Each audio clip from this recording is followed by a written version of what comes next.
Guys ready?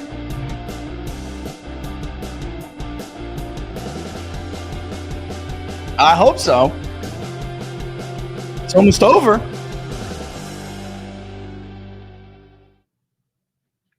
All right, welcome to Friday's version of Inside the Numbers. I'm your host, Rich Barris, People's Pundit. All right, look, we're going to get into some of the new polling today. I'm going to take a little bit of a victory lap. Just bear with me. I mean, look, this is what it makes it all worth it when this kind of stuff happens. But before I do, the whole theme of this is that all of these shifts we're seeing is not really translating to other Republican support. And, as we go through the episode today, or at least this part of the segment, these segments that are dealing with it, just remember how and what the behavior you have seen from the Republican Party, not just recently, but over, the last 8 years.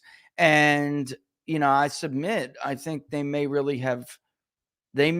may have really screwed themselves this time, folks. All right. Because I started to see it. I told you about it. And now it's very clear, and everyone else is polling as well. The support that we're seeing race rush to Donald Trump.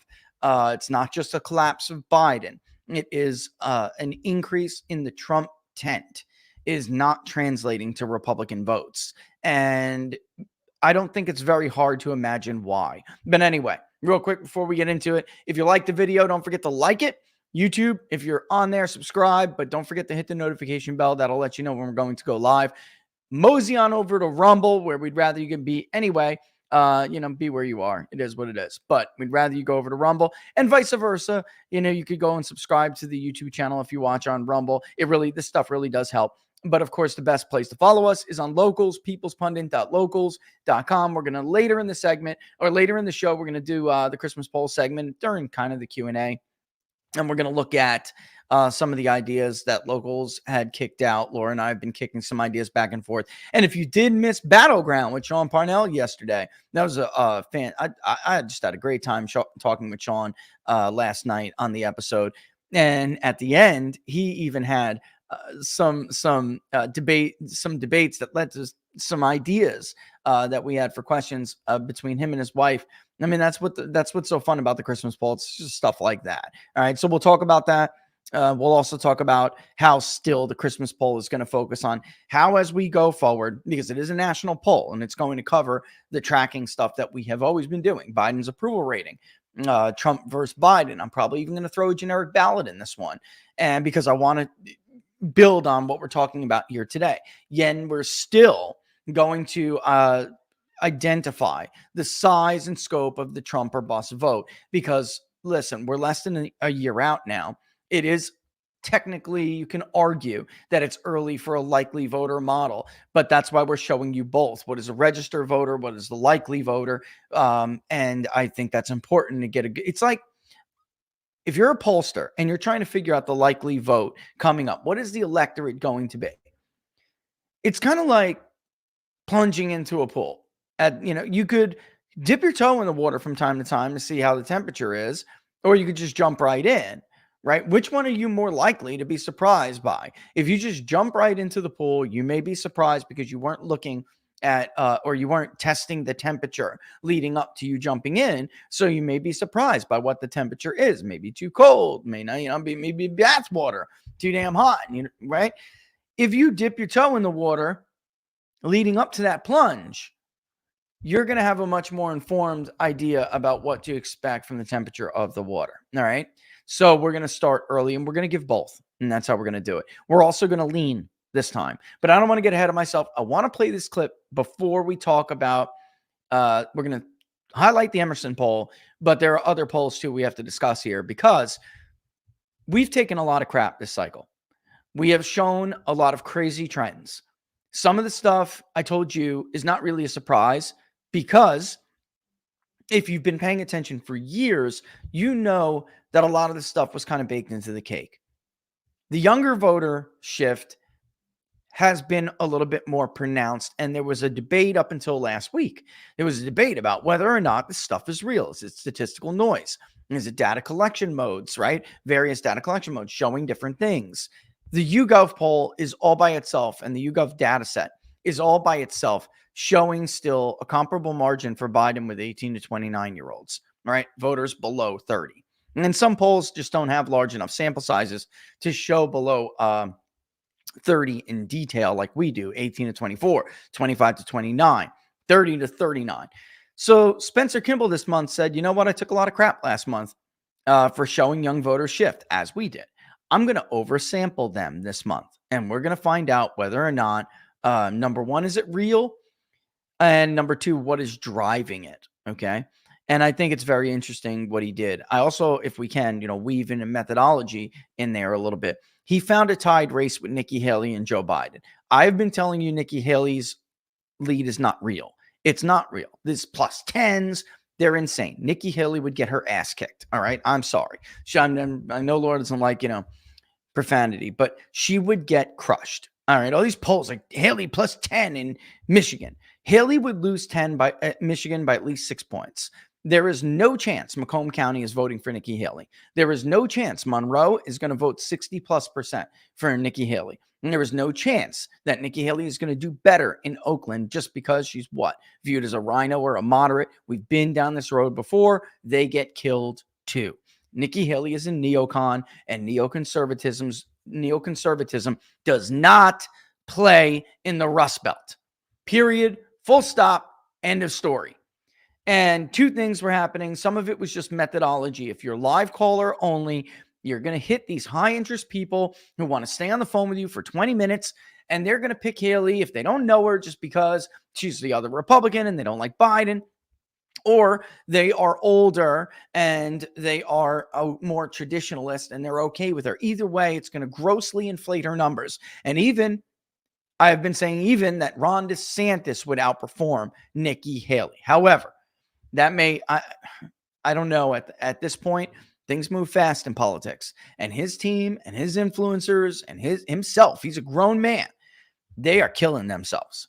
They are making it so this guy is going to be blacklisted with the Republican base by the time they're finished with him. And that's tragic, but at least he would have gotten some of the MAGA vote at one point, and she would not have.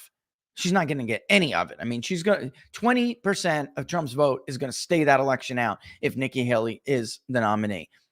They're making Team DeSantis is making MAGA, a good chunk of MAGA, hate him so much that he's starting to get on par with Nikki Haley. But before we get going, why this vote is not translating to Republicans, I want to play something. And years ago, this would have been nonsense.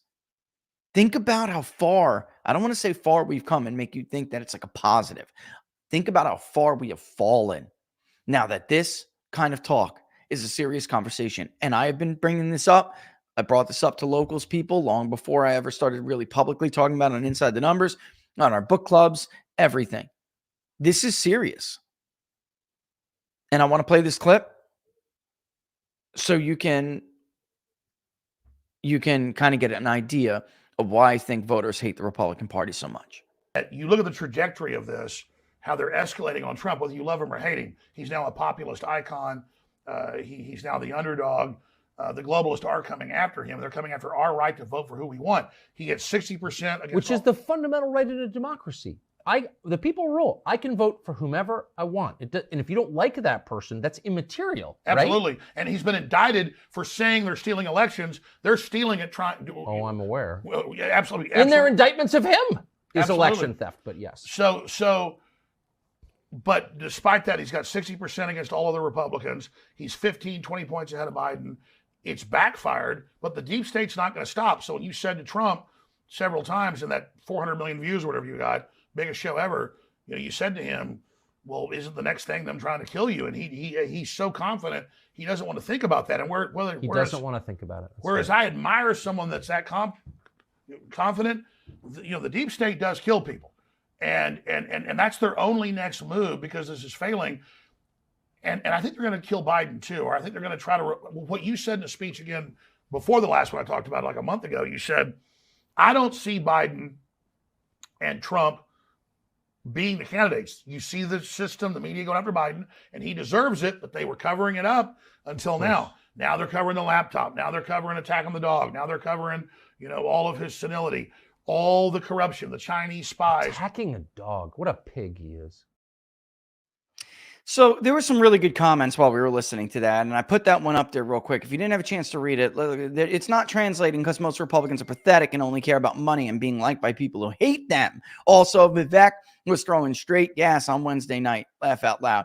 Vivek bodied those fools. And, it's like, how many times are we going to be subjected to the nonsense analysis from the New York Times, the Washington Post, even the New York Post and Fox News about who won the debate?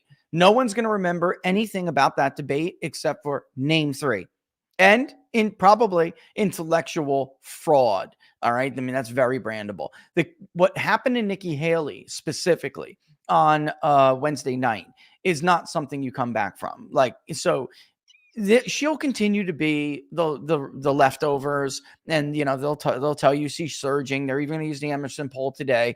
But the fact is, they're just reshuffling the deck. You can see Trump jumped quite a bit in the Emerson poll that we're going to go over in the primary. And what did he do? How did he jump like that? He just took the most of what was left of DeSantis's MAGA vote. There's still some of it, but he just took that. They're done with DeSantis and they went to Trump. All right. So the remainder is 20 something points. That Nikki Haley's going to get. I want to tell a story real quick before the debate. All right, before we bring up the poll, before the debate, I was talking to a donor. All right, New York City hedge fund class kind of donor, and he was DeSantis. Then he bailed. He was kind of like wishy-washy. Was thinking about going back to Trump. Ended up with Nikki Haley. And before that debate, when Vivek body slammed her and made her look like a fool, before that debate. The issue was the comment she made about transgender surgeries and whether or not the law should get involved, right? And she said it should be just between the parents. I don't think the law has a place, which of course is ridiculous. If the law doesn't have a place in whether you can mutilate a child, which is the highest form of child abuse, I think you could have. I got to turn this off. That ain't me. Who is that? Someone else's phone is in here or something. If you can mutilate a child like that, then what's the point of having a drinking age? What's the point of having gun ownership ages? What's the point of having, even frankly, a certain age to be committed to the military? What is the point of tattoo ages, minimum ages for tattoos? You can cut your penis off, but you can't get a tattoo. This is crazy. I mean, this is just nuts. All right. Anyway, I'm trying to explain this to him, how everyday people are going to see this, including modern conservatives, because he's giving me the limited government shtick, right? And he says, you don't understand. Our children have to deal with this. And I'm like, just hold the phone a second. You think because my kid isn't in some elite preppy school in New York City, my kid doesn't deal with gender confused children in his high school and her middle school and this elementary? Are you nuts? This is a social contagion that is spreading like a fad through everyone's school system. But that's how they think. Unbelievably out of touch and stupid. All right, let's bring this up. There it is.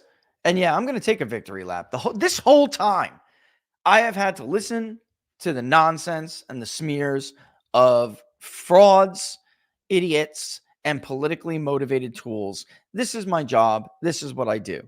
But don't expect me not to take a victory lap when I'm vindicated. And it has happened over and over and over and over. Do you remember when we started showing mid-teen support among Black voters for Donald Trump? Do you remember when we started to show 40 to a little over 40% support among Hispanics for Donald Trump? Do you remember the very first weekend when Donald Trump began touching 60%, and I put the interviews out for that night and said, this is the first time Donald Trump has ever touched 60%. And then every other poll, a week, 2 weeks, 3 weeks later, whatever it may have been, followed suit with all of it. And I had to hear all of this crap from everybody. And of course, do you remember when I said something's going on with younger voters. It's not just that Biden collapsed with them. It's that they are shifting to Trump. Is he going to win the 18 to 29-year-old crowd? I don't know. I think that's a bit of a stretch right now, but he doesn't have to. All he has to do is close it. Then NBC shows Trump +2 among voters under 30. Every poll except for YouGov, which is strange because YouGov is now tapping into our source of online interviews. So I'm not sure what they think they're seeing that we're not. Since they became too big for their britches, maybe it's what's a remnant of their panel. You give somebody who has no connection to the political system, whatever, a $3 gift card to make sure that they take a survey, and maybe that's what happens. I don't know. But now it's clear. It's clear from phone interviews. It's clear from online interviews. It's clear from IVR. It's clear if you can get people who are younger. It's clear from SMS. Across the board, this is the case. It is more on some modes than others, but it is clear. So in October, Spencer showed a very close race with 18 to 29-year-olds, or people below 34 specifically, and or 35, excuse me. And he got the same load of crap that we got. So he said this month, I'm going to oversample younger voters. Economic worries and anxieties driving younger voters away from Biden. And we knew it wasn't just about them leaving Biden. It was about them leaving Biden and going to Trump. Because when we paired Ron DeSantis against Joe Biden, or we paired Nikki Haley against Joe Biden, many, not all, but many, if not most of these voters would in fact then say, I would vote for Biden. In that case, I will vote for Joe Biden. If it's Biden versus Trump, no way I'm going back to Biden. If it's no way I'm going back to Biden. I'm voting for Trump. But if it's Biden versus DeSantis or Haley, I'm never voting for those two tools. They don't work with the younger voters. I will vote, at least many of them said, I will vote for Biden. So Biden's support level with younger voters is higher with non-Trump Republican candidates. And what we're going to look at today, and you're not going to be able to see it because, again, I love Emerson, you guys. You guys are great. But for the love of God, invest in MarketSite. All right. These XLS spreadsheets are just archaic. All right. Or at least upload it to Google Sheets. Get the college a Google account and upload it to Google Sheets so people can freeze column heads and read the tables a lot easier. You can have different tabs for your chi-squares and your oversamples and your questionnaire and stuff like that. All right. All right. But let's read it. Social media is the primary news source for voters under 30. That's a big deal. Are you not watching Trevor Noah and all the other people on comedy shows and late night talk shows stealing Trump memers material? They did it again last night. They're on the daily stealing their material from the likes of like the Dilly Meme team. And last night they robbed Laura Loomer in order to mock other Republicans and to mock Biden. And it's funny because I have a son who's 14 and he's constantly showing me all these funny memes. He's got, and he's a gamer. He's like a serious gamer. Along with a musician and other things, but he's a serious gamer. And they have a lot of these crazy memes and gamer stuff they do. He's constantly showing me stuff. This younger group that's like, especially 25 and below, there's this opportunity for, and not Republicans, but for Trump. They seem to like really like admire the guy. They think he's funny as hell. Many of them, but they couldn't name another Republican if you asked them. Right. So there's something going on here. I really do. That's another conversation, though, or at least a parallel conversation. Let's just stick with this for now. 76% of young voters say their parents' generation had better economic opportunity than their own. A new Emerson College polling survey of U.S. voters finds President Biden continuing to trail President Donald Trump 43 to 47, with 9% of voters undecided. With independent or third-party candidates Robert Kennedy Jr., Cornel West, and Joel Stein added to the ballot, Trump's support drops to 43, Biden's to 37, while 7% support Kennedy, with 1% for Stein and West, respectively. 12% are undecided. In a matchup between Joe Biden and Nikki Haley, 39% support both candidates, respectively, while 23% are undecided. This is more along the lines of what we found when we polled Nikki Haley. And I was telling people, especially most university and big media methodologies, they're just going to get these high interest voters. That support is not real. These numbers reflect last month's polling and this month's survey oversampled young voters to better understand their changes in attitude toward President Biden. That's Spencer Kimball saying, go f yourself. Because of all the crap he took last month. Not just from, skeptics in the industry and whatnot, but from specific candidates and their crews. They've taken a lot of flack from DeSantis people, Team DeSantis, and this is them saying up your ass. Spencer Kimball, the executive director of Emerson College Polling, said, quote, in the oversample of voters under 30, 45% support Biden and 40% support Trump in a head-to-head matchup, while 16% are undecided. This is, even if all 16% went back to Biden, that's still an improvement for Donald Trump. Of course, that would not happen, but that is a massive improvement. Within this group, there is a divide between voters under and over 25. Of voters under 25, 48% support Biden and 35% support Trump, while voters between 25 and 29 are split. Trump actually is +2, 44 for Trump, 42% support Biden. Of course, we know sampling errors for subgroups are higher, so it is still a split. All right, so you can see here, 18 to 29, it's only Biden +5. That it is very, very, very common that the older you get, the less undecided you will have. The younger you get, the more undecided you will have. So that has helped Democrats in the past. In close races, if they can get that younger vote out, it tends to favor them on net slightly, and they could eke out a close race. They may be trailing a little bit. In this case, in the case of Trump, not in the case of Republicans and Democrats, in the case of Trump, that is less clear because Trump is winning with other middle and lower age groups that Republicans don't do this well with. 30 to 39, he's trouncing Biden. 51 to 37. We know when that 12% decides, it is obvious, and I went looking through the crosstabs, they're very, very target rich for Trump. When they decide, all 12% is not going to go to Biden. It's not going to be 51-49. He's above 50%, which is statistically significant, and that group leans to him. This is a big deal. 40 to 49, 39% for Trump, 46% for Biden. If you actually go through it, what's interesting is that 15% looks like it roughly favors both men.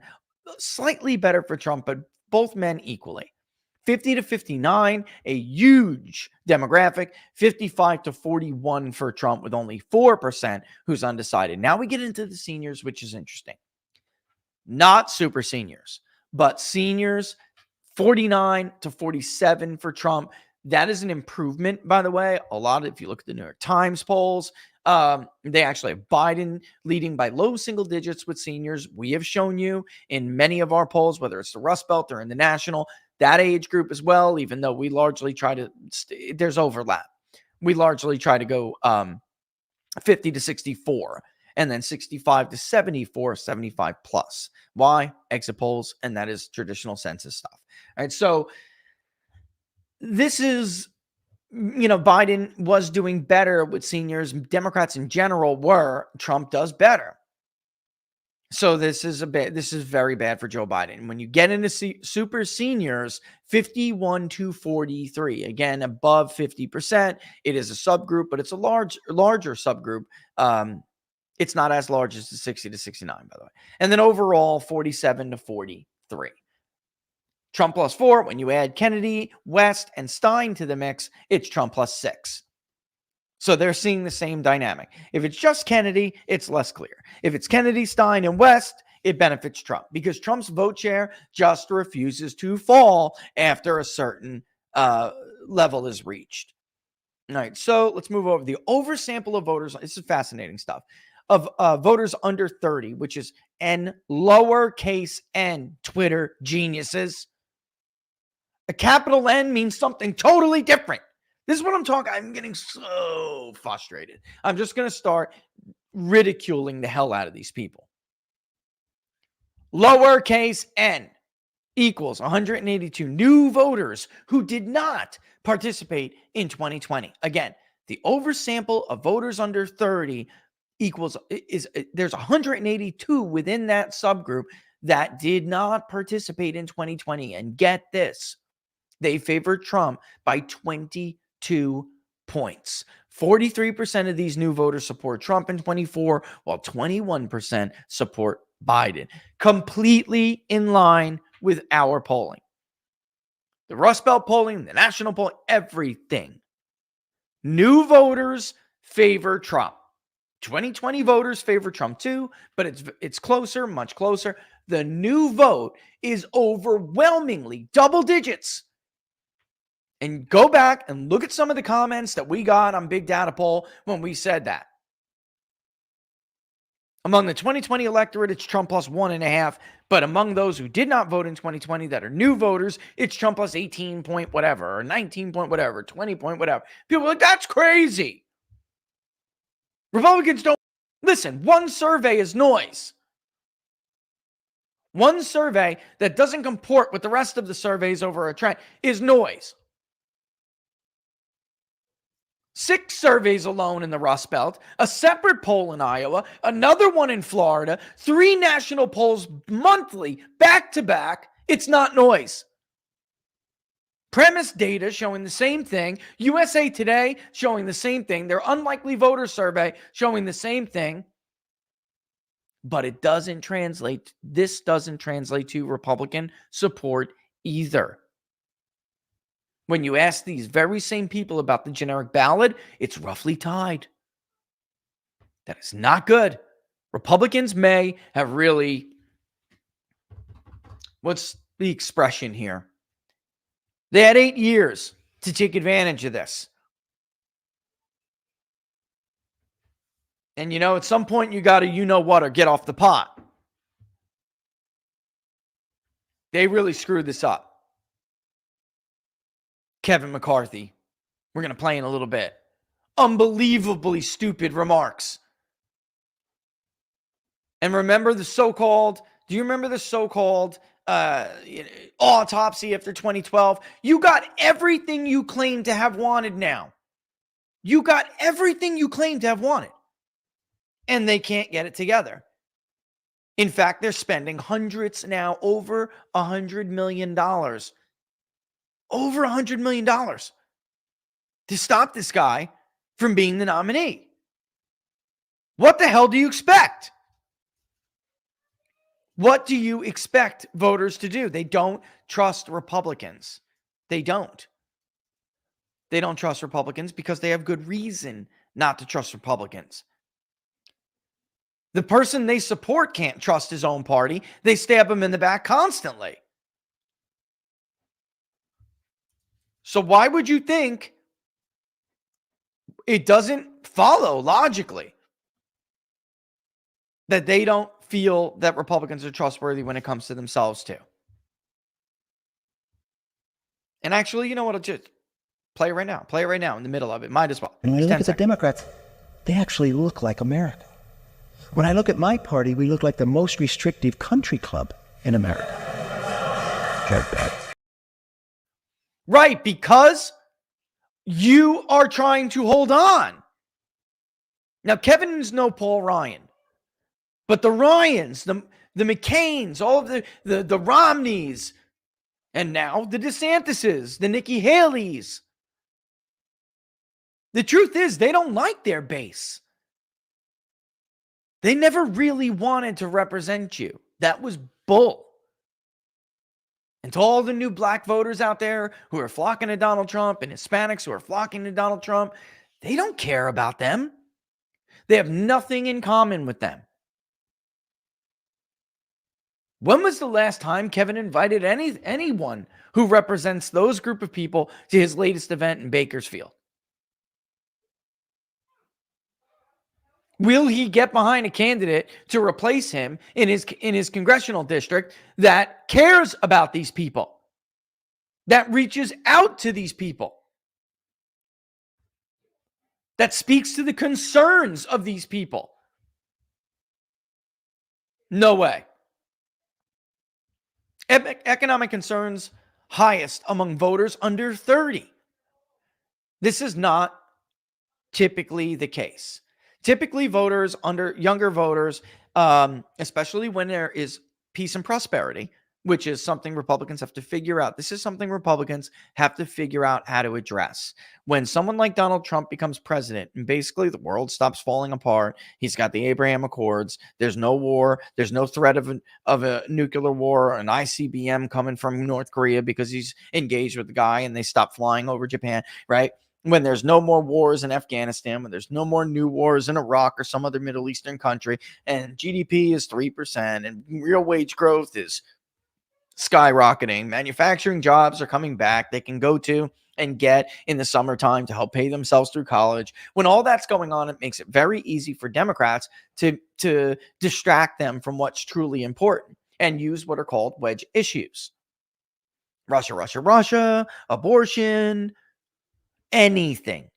Democrats are amazing. They are very, very proficient in the use of wedge issues during times when Republicans have basically cleaned up their mess. With the exception of George W. Bush, by the way, who made one of the biggest messes ever. Probably the worst in our lifetime.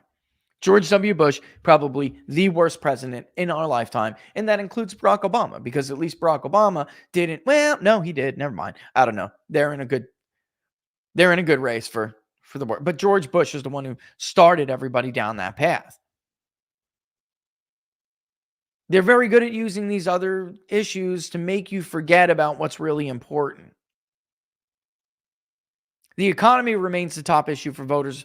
Top issue voters are concerned about at 38%. That's overall. While 15% find, quote, threats to democracy, another Democrat attempt at a wedge issue, as the most important issue facing the U.S. And before I move on, what's interesting about that's different than the CNN poll, which just came out, which they haven't released the rest of yet. They just released Biden's approval, and they released the top issues, which is very weird to me. But Biden's approval among the top issues is abysmal. And it was the economy, economic issues, immigration, and foreign policy. That was actually the top issue. Healthcare is also, once upon a time, a wedge issue, but it's not anymore. 11% find immigration to be the top issue, 9% healthcare, 7% crime, 6% housing affordability, and 5% education. Again, what's interesting about that, when you say threats to democracy, you really should have a follow-up, because now that 15% is no longer just about like J6 crap narrative like that. It is about prosecutions, political persecutions of the opposition. It's about the deep state. So what I'm submitting to you is that a good chunk of that 15% is not just Democrats who are talking about what you normally are used to hearing from the media. And I know this because we've done this before. A good chunk, people are like, this is becoming a banana republic. Go back to what Tucker and Alex Jones were talking about. This is the key. This is it. Is the centerpiece.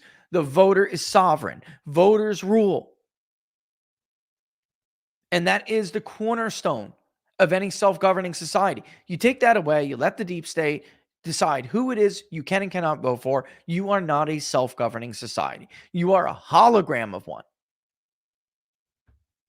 Concern for the economy is higher among voters under 30. 44%, as opposed to 38. Find the economy to be the most important issue facing the U.S., followed by healthcare at 14, which is higher than 9 overall. Education at 10, twice as much as overall. Crime, 8%, which is a little bit higher, but not much. And housing affordability, 2 points higher. Voters under 30 were also asked what concerns them most in an open-ended response. The top words mentioned were inflation, 91, the economy, 71, money, 49, which, by the way, money is inflation. The words worried or concerned were mentioned 67 times. No other phrase was mentioned more than 29 times. Over 3 and 4, 76% of voters under 30 believe their parents' generation had better economic opportunities than their generation has today, while 24% disagree. And I got to just bring this up. I've been listening and hearing Bannon use that live experience phrase quite a bit on War Room, and I'm thinking back to when we talked, because he asked me, Rich, what is doing this? And I said, Steve, at the end of the day, reality always wins. This is their lived experience. Doesn't matter that the BLS inflates jobs reports every month and then revises them down like they did again this month. They know. They feel it. You can't lie to Obama tried this too. The Bureau of Labor Statistics and the Bureau of Economic Analysis, who basically fudged personal income for the last 2 years of Obama's term to try to trick you. I mean, there is no explaining revisions that large. They're bureaucrats who work for the administrative state. They have all the credibility with the media in the world that they need to be able to pull something off like that, and they lied to you. But voters knew it was a lie. They felt it. Hillary Clinton said, let's do a third term of Obama, and she got crushed by a guy who said, they're lying to you.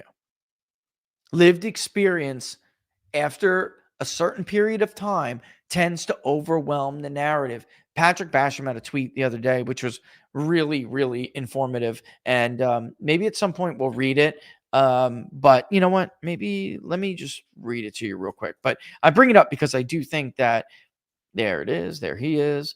All right. So he said this, and listen and pay careful attention to what we're talking about here. Where are you? Where are you? Where are you? All right. Biden's reelection requires voter amnesia. Most forget Trump's strong economy and voter denial. Most deny Biden's lousy real-time economy. Voter amnesia does occur. Voter denial does too, but less than 20% chance that they will occur simultaneously because we're in it now. We're in it long enough. And I don't know where you got the less than 20%, but I get, the point is taken. The overall point is taken.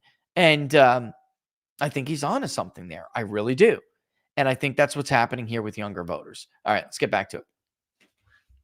Write the open-ended response. This sentiment about their parents' generation having a better economic opportunity than their generation. This sentiment decreases with age. 71% of those in their 30s believe their parents' generation had better opportunities, compared to 70% of voters in their 40s, 62% of those in their 50s, 58% of those in their 60s, and 50% of those 70 and older. Kimball concluded the financial concerns and emotional strain among young voters regarding the cost of living are influencing their perception of President Biden's leadership. Some are losing confidence, not necessarily shifting to Trump, but exploring third-party options. There's no doubt that that's happening as well. But there's also no doubt that Trump is now at 40 or above and in the 40s among voters that are below 30. That is, for a national poll, a big deal and a big finding. It's a big shift. Now, we've talked about this before. Had Trump won in 2020, we would have had this conversation about how well he did do with certain younger voters, but it wasn't universal. It wasn't nationally. In Iowa, in Ohio, in Florida, he did fantastic with voters. Republicans don't win. They're just too young and they vote Democrat. And in some other areas he did. But for the most part, nationally he did not. And yet here we are. And by the way, in Maine too. Although he slipped in Maine. Or if you believe the exit polls, he slipped slightly among younger voters in Maine. Where is this phone? Oh, there it is. Hang on, guys. This is your phone, Laura. Hang on. Let me give Laura her phone. Hang on. Your phone is binging away over here. Binging away. Hold on, Greg. What are you doing? I told him, hold on. It's very annoying. Okay, let's Yeah, baby, you know what interrupted the show? The phone. Yup. All right. She's like, you interrupted the show. I said, you know what interrupted the show? The phone going off constantly. It's killing my train of thought. All right. So presidential approval in the 2024 primaries. Oh, God. And by the way, the new rules for these new corny debates, which Rona is selling the Republican Party off like you sell off a piece of crap car for parts. That's what Rona's doing. Rona is essentially the manager of a junkyard right now, and she is selling off the cars for parts. CNN. What little bit of an image the Republican Party has gets ruined more and more every time they allow these people on TV. They are a total joke. They are making complete and total fools of themselves. Name three, Nikki. Name three. And she just keeps doing it for advertising revenue because she sucks now at raising money. They're broke. That was the one thing that she could do. Don't talk to me about how many election integrity suits you got going, Rona. Don't try to flaunt that to me like you're trying to impress me.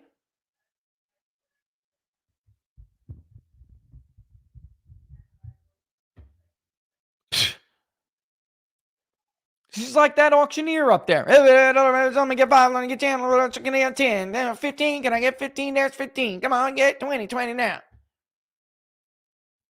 Meanwhile, destroying what's left of the party.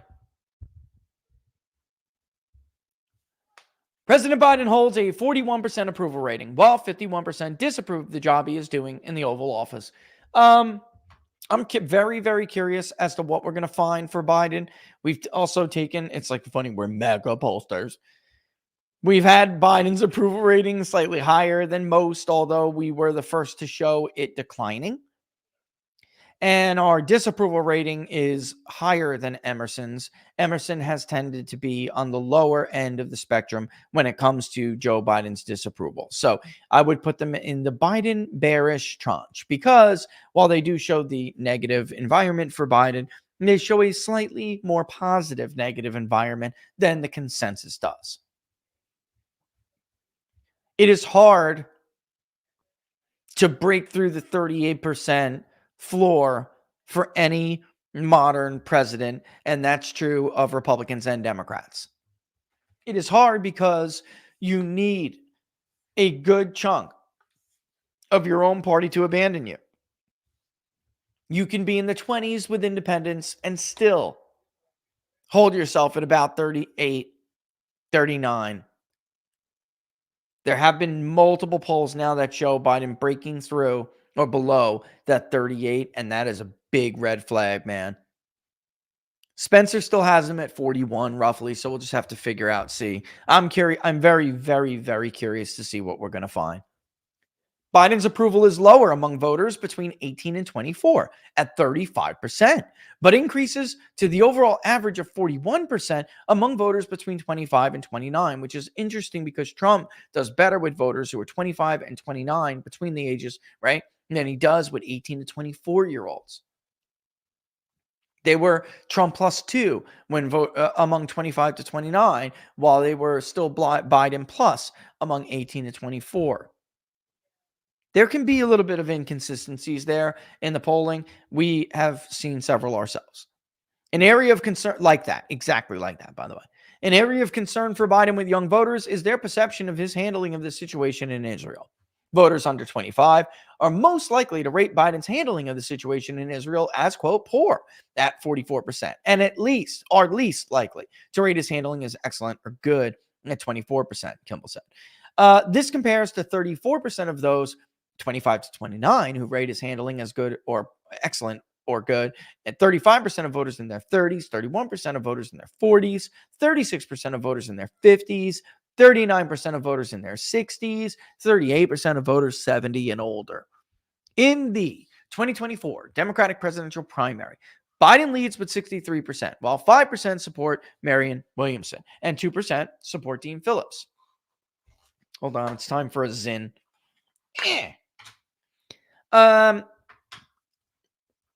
Among Democrats under 30, Biden support is lower than the average of 56%, while 12% support Marianne Williamson and 5% support Dean Phillips. 28% are undecided. Interesting, isn't that? Remember the Rust Belt poll? We had many states where the undecided number in the Democratic side was 20-something%. That's a big deal. In the Republican primary, Donald Trump maintains his lead with 64%, followed by, that's a gain, by the way, followed by Nikki Haley with 14%, Ron DeSantis with 7%. Oh my God. Nikki Haley has twice the support of Ron DeSantis in the Republican primary, according to Emerson Now. I am dying to see whether or not that holds and what we find when we do the Christmas poll. How can I put this? It really does look like DeSantis completely lost the rest of his MAGA-leaning vote. That's what it looks like to me. All right, if you go back, hold on, bear with me for a second. Okay.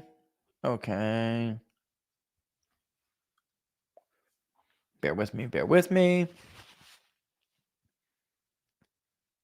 Okay, so last month, Trump bumped 5 points. All right. Held roughly steady here. DeSantis, actually, it was really last month in Emerson when DeSantis cratered. And it shows another point dip from prior month. I just wanted to make sure we got the timing right. Vivek and Christie are both at 4. Vivek last month was at 5 and Christie was at 3. Not really statistically significant change. And then where are we on the rest? Among Republicans under 30. Oh, wait. That's right. In a hypothetical head-to-head matchup between just Trump and Haley, Trump trounces her 76-23. Among Republicans under 30, Trump's support is higher than the average at 73%. 73%. How many times have I said MAGA is younger, it's more diverse, it's more dynamic? How many times have you heard me say that? 73%. What do you think? Especially if these voters come out as they say they're going to. What do you think is going to happen in a general election if they rob Donald Trump of this nomination? Whether it's through lawfare, some scam at the convention and delegate rules, or basically just rigging it. What do you think is going to happen to those people? You think they're just going to say, oh, gosh darn it, I guess I'll just vote for the next one in line? No way. 6% Ramaswamy is next, although Trump is taking so much, it's like what's left is irrelevant. 5% support DeSantis, 3% Haley and Christie, respectively. This is another reason why Haley would get killed. You're not going to do as well as some of these polls have suggested she's going to do with seniors and white. She's just not. It's a mirage, like we saw with Mitt Romney, Jeb Bush. Very similar. They're the strongest candidates against Obama, against Clinton. No, they weren't. Totally bogus. Kimball noted, as younger Democrats distance themselves from Biden, Trump's formidable backing within the Republican primary is strongest among younger voters. This presents a potential quandary for Biden, who secured a nearly 2-1 victory among younger voters in the 2020 election. Well, that does not look like that's going to happen this time. In order to find an election when younger voters were this close in a presidential election, take a guess how far back you have to go. Take a guess. Watch this. Exit polls, let's go to 2004. Okay? I don't know that they will work. Yeah, son of a gun, they did. So going back to 2004, Bush lost 18 to 29-year-olds, which were 17% of the vote, by about 9 points.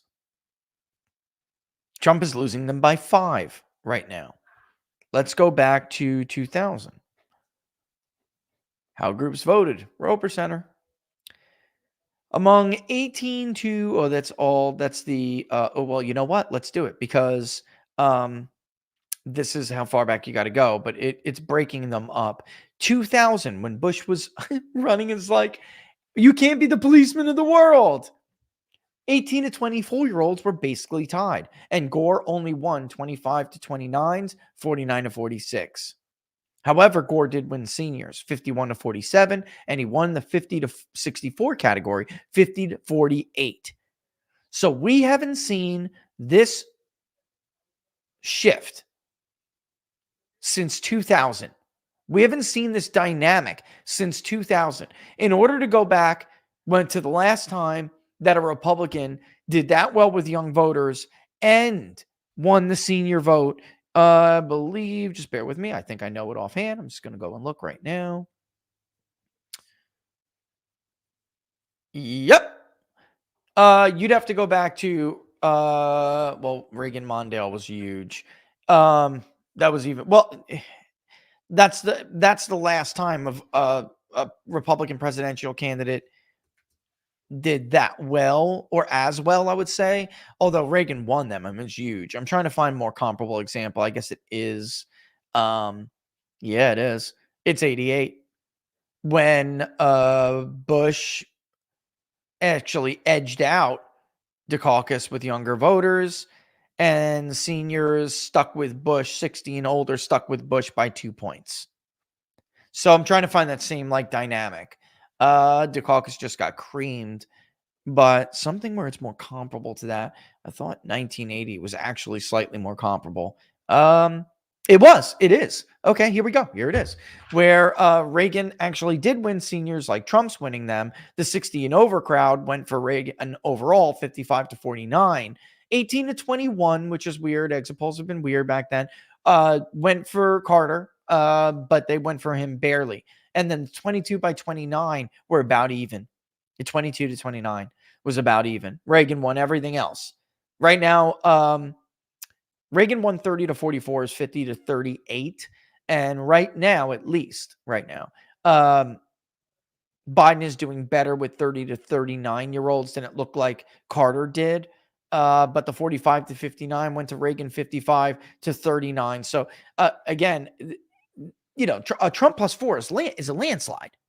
A landslide. So we shouldn't really be surprised that the most, you know, you have the 2000 election, which was really close with the popular vote, where younger voters favored Bush, actually. The seniors stuck with Gore. That you'd have to go back that far to see when a Republican did this well with younger voters. Yet, it's not really totally the same picture, which is why Bush lost the popular vote. Here, Trump is winning the popular vote. You have to go back to 1980 to find a comparable example of how these groups are breaking down. All right. Here's the problem, though. 2024 general or congressional elections. On a generic 2024 congressional ballot, Democrats are ahead by a point. 44% support the Democratic congressional candidate, while 43% support the Republican congressional candidate. Get this. Among voters under 30, 48% support the Democratic candidate, while only 33 support the Republican candidate. I have more for you here, too. Trump is getting about 20% of the black vote. Republicans are only getting 13. Trump is getting a little over 40% of the Hispanic vote. Republicans are getting 32. Roughly. I'm, doing a quick round. While, quote, and this is Matt Taglia, who's a senior director, while President Biden earns 45% of the vote under 30, a generic Democrat and congressional ballot performs better, 3 points, 48%. Conversely, 33% of voters under 30 support a generic Republican, which is 6 points lower than Trump's under 30 vote. Man, this is a big deal. And that is just by age. and I've been doing this, man. I keep slamming this home to Steve. Steve, age and race, age and race, age and race, age and race. There's no way to put together the urban and rural coalition that America First is putting together without age and race, age and race, age and race, age and race. How different age groups consume news is super, super not only significant. I found this to be very interesting. 18 to 29-year-olds, only 15% of them watch cable news. This is why Fox News is dead as an influential factor in Republican politics and Republican primaries.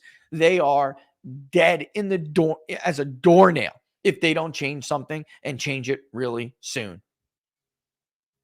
You're very welcome to my good friend. I just saw that. By the way, I meant to say this immediately. Today, of course, is the first day of Hanukkah. Happy Hanukkah to everybody who observes and celebrates Hanukkah. It's one of my, I just saw a text from, I wished him a happy Hanukkah this morning. And I knew it was at work. So he must be getting on his lunch break or something. He saw it. Just a fantastic guy. What a great guy. Super, super supportive in 2016 when I was being absolutely raked over the coals, folks. That isn't even real. He's making that stuff up. This guy's going to be totally wrong. Wait till he's totally embarrassed.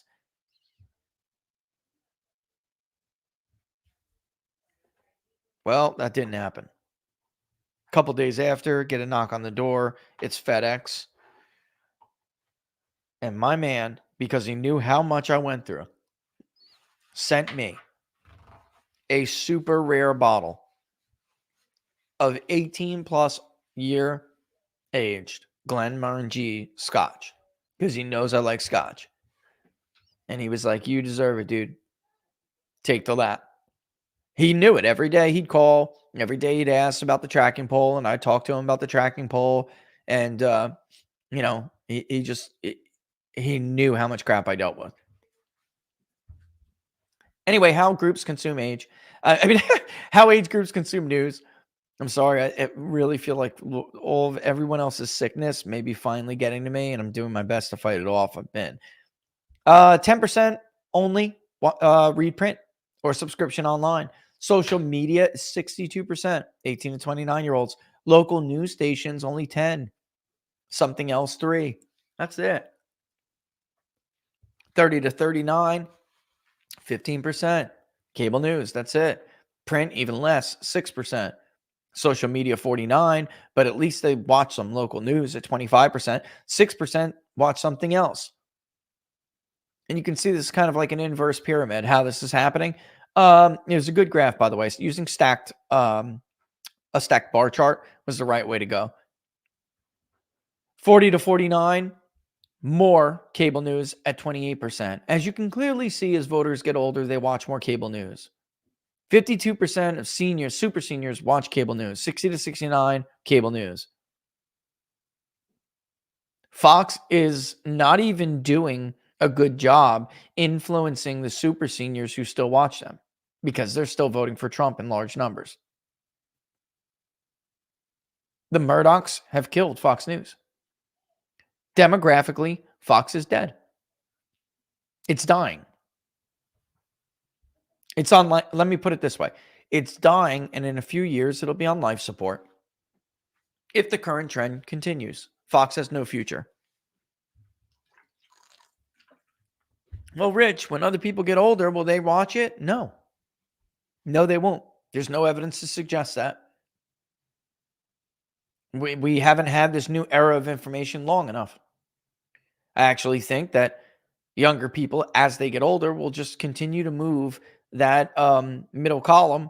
They'll just continue to widen it out. That's all. And I don't expect you're going to see anybody who's younger watching more cable news. So you're just going to see that middle column widen out and get more equal across each row. Local news still is one of the more trusted outlets, trusted sources of news. And we've done this before. What is trust in these different outlets? Not what you consume, but what do you trust? This is very bad news for people at Fox News. Sorry, Nikki. Regarding the usage of social media platforms, 65% of those under 30 use X, formerly known as Twitter, at least several days over 2 weeks, compared to 53% of those in their 30s, 44 in their 40s, 31 in their 50s, 20 in their 60s, and 8% of those over 70.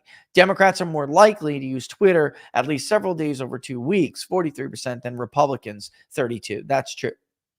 Instagram is more used by voters. And again, that Democrats are more likely to use Twitter at least several days over 2 weeks, 43% to Republicans. So Twitter, social media in general, is more Democratic, although that gap is starting to tighten from what it used to be over the years, but it's more Democratic.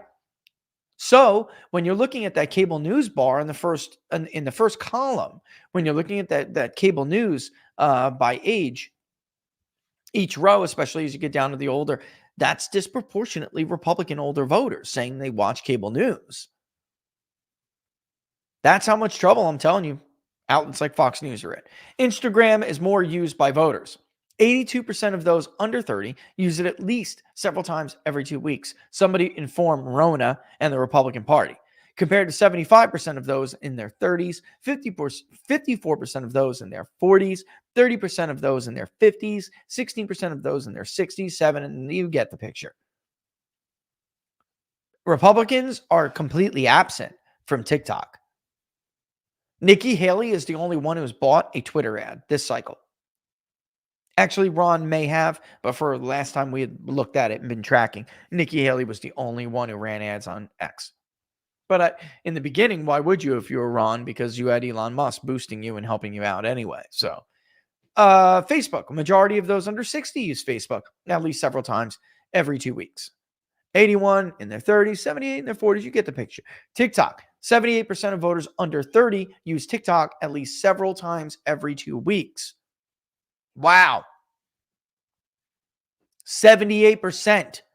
8 in 10 voters under 30 use TikTok. A lot. 43% use it nearly every day.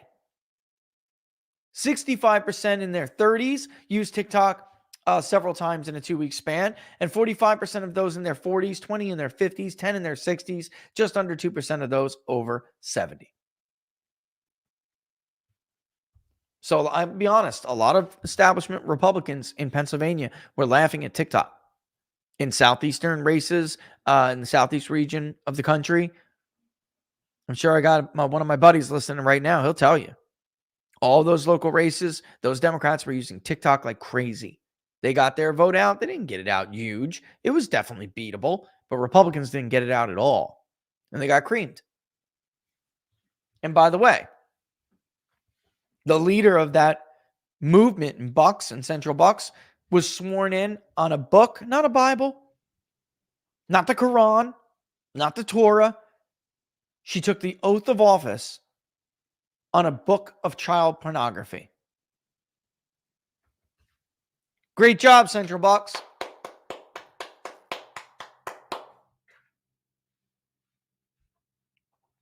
Those are the people who are going to be running your school system now. How's that school district going to fare? It's a shame, too, because it's one of the most beautiful places to raise a family. It may be the best place to raise a family in Pennsylvania. Anxiety is highest among young people, decreases with age. Voters were asked questions from the Generalized Anxiety Disorder 2 item as a tool to understand anxiety levels among voters. This is awesome. I love doing stuff like this, guys. I love it. Barnes and we've done some incredible stuff. It's really cool. First, we've done a lot of, people ask me how do you pay the bills over there? Who are your clients? Our clients are not political clients. Most of our clients are not politics at all. They are not related to political industry. The justice system, a lot of it, corporate branding and sales, a lot of it, and then mental health studies. We do a lot. First, respondents were asked how often in the past 2 weeks they have been feeling nervous, anxious, or on edge. 58% feel this at least several days a week, including 32% who say several days in the past 2 weeks, 15% more than half the days, and 12% nearly every day. 42% responded not at all. Voters under 25 are the most likely to experience feeling nervous, anxious, or on edge at least several days a week at 81%. 80% of those between 20 to 25 say the same. 79% of voters say the same in their 30s, and it falls. 73 in their 40s, 33 in their 50s, 42 in their 60s, 44 of voters over 70. Next, respondents were asked over the last 2 weeks how often they have not been able to stop or control worrying. A majority, 52% of voters overall, have not experienced worrying at all, while 48% have, and at least several times in the past 2 weeks. A quarter experienced worrying several times in the past 2 weeks. 11 experienced it more than half the days of the past 2 weeks. 12% nearly every day. Similar to the first anxiety measurement tool, those under 30 are significantly more likely to note the experience not being able to stop or control worrying than those over 30. 72% of voters under 25 experienced this at least several days in the past 2 weeks. 75% of those between 20 to 25 say the same, and compared to 64 voters who were in their 30s, 48 in their 40s, 37 in their 50s, 31 in their 60s, and 34% of voters that are 70 or older. This is significant. The overall registered voter sample is 1,000. N equals 1,000. Notice what he says here. Has a credibility interval similar to a poll's margin of error of plus or minus 3%. Good for you, man. Good for you. Ooh, they use Aristotle.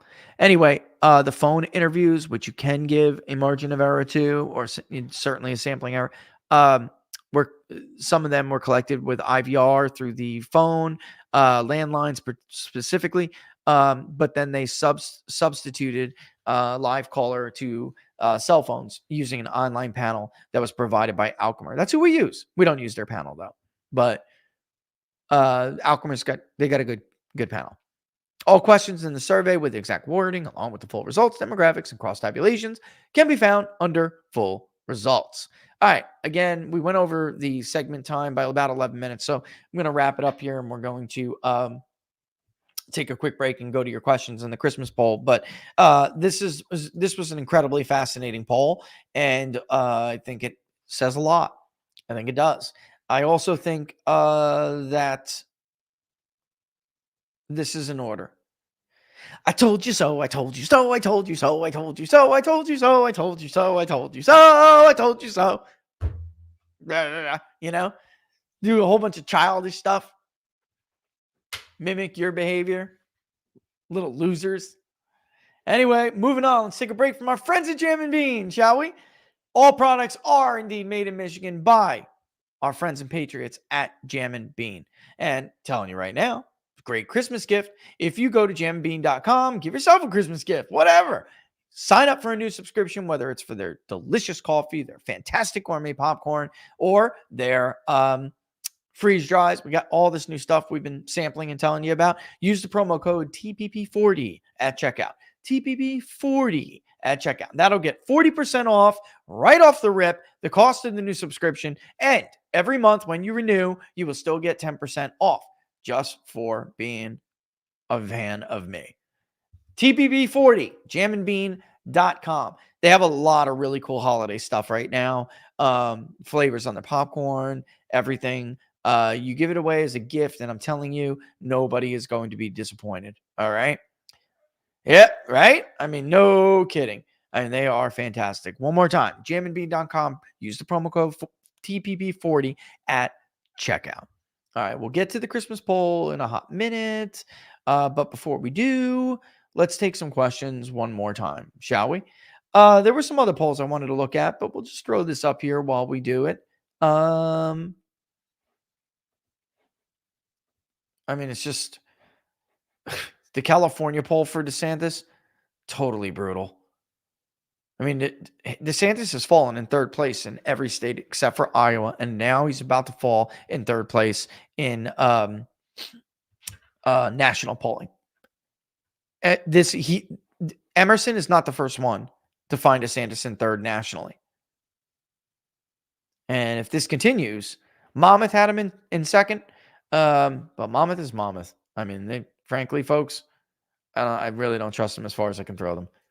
Sorry, Patrick. You haven't quite earned my trust back yet. Here we have the IBD tip poll. I thought there was one more. I thought it was a major media outlet that also did. I could be missing it. Either way, this is winner take all right here, folks. North Carolina has a minimum threshold of 20%. Nobody reaches it except for Trump. Trump will take all of the delegates in North Carolina at this point. In the California Republican primary, thanks to yours truly anyway. And by the way, Laura Loomer, David Giglio.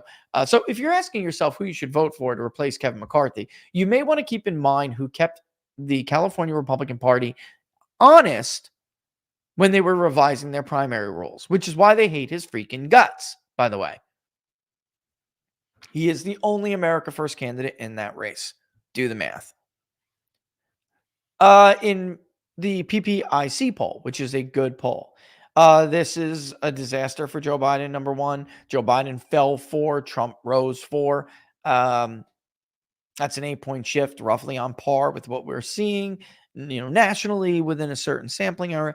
And then, in states like New York, we've seen more exaggerated swings, more so, but not surprised by that. It's New York.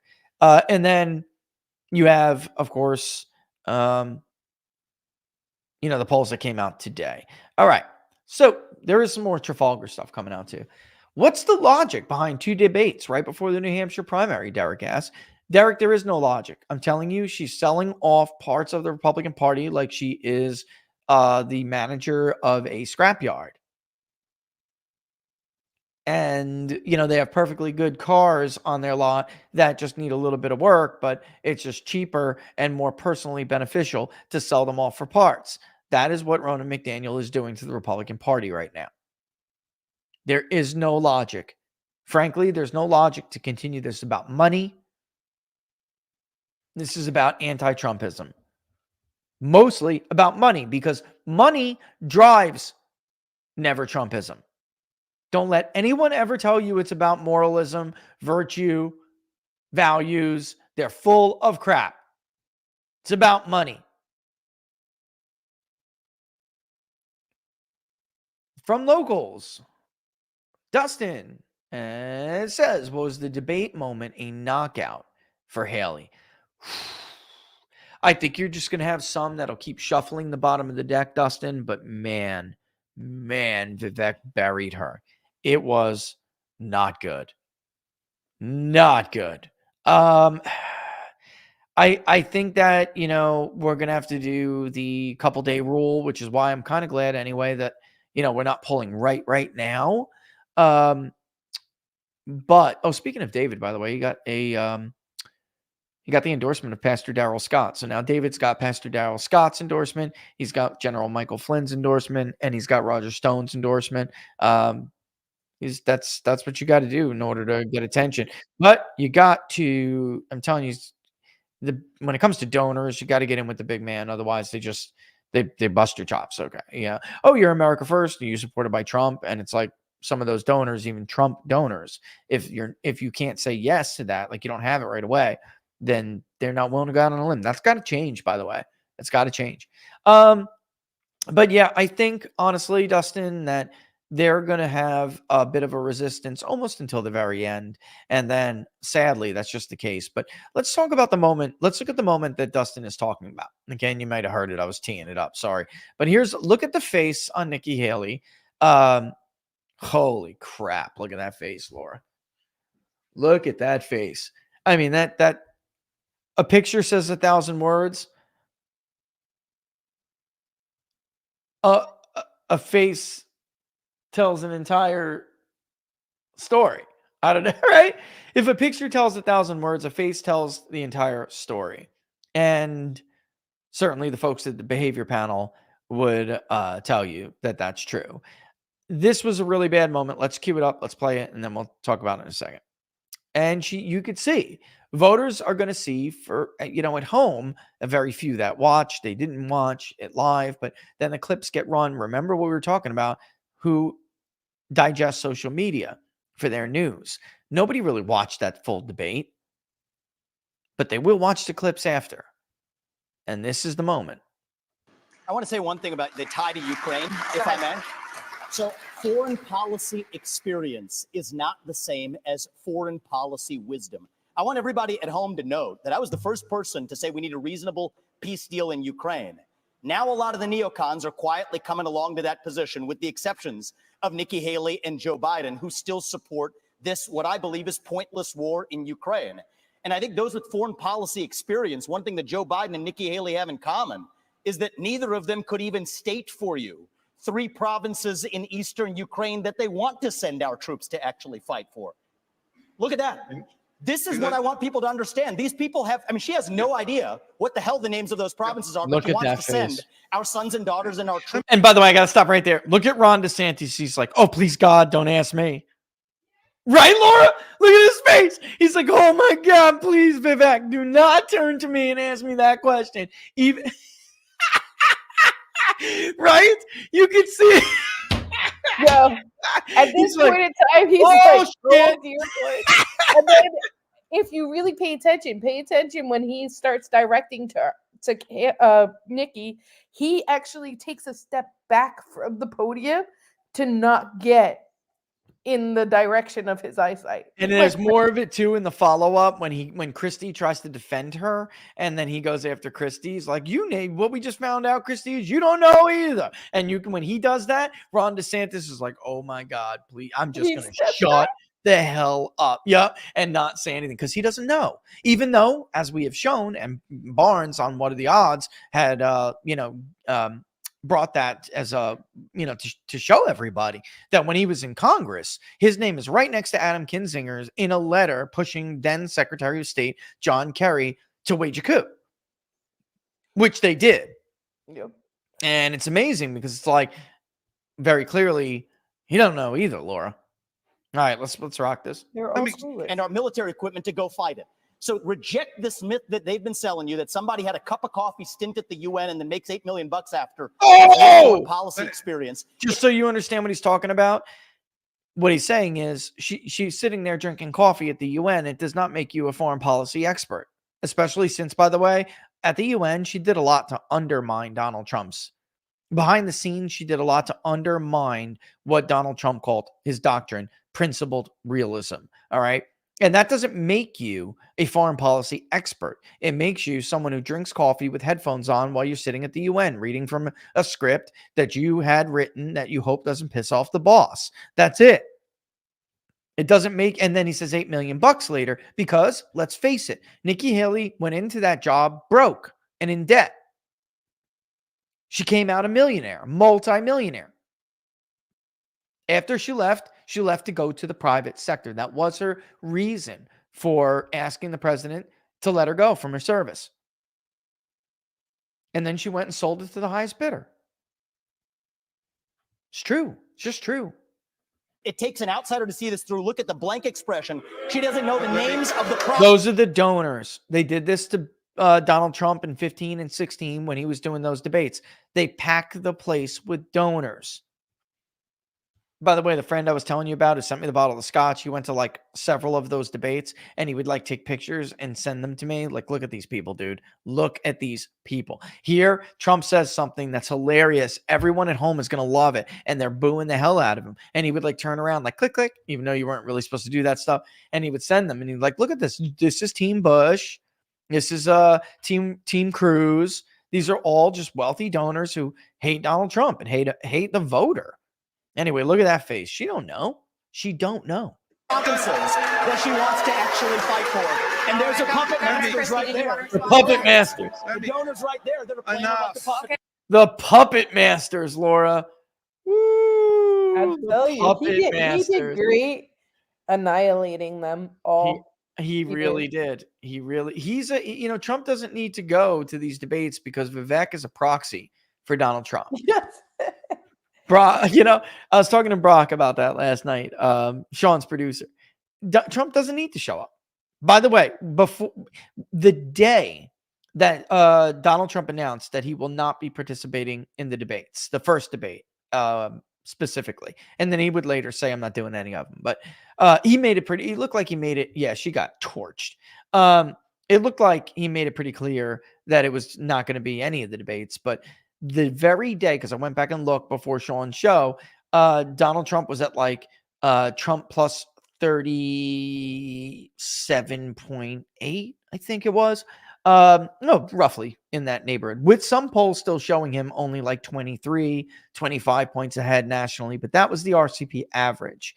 Then on the day of the debate, and we can show you that right here. Hang on. Here's an updated graph of what we had been putting together for you guys for the show. And Trump was ahead at that point by about 50 points. So 48.3.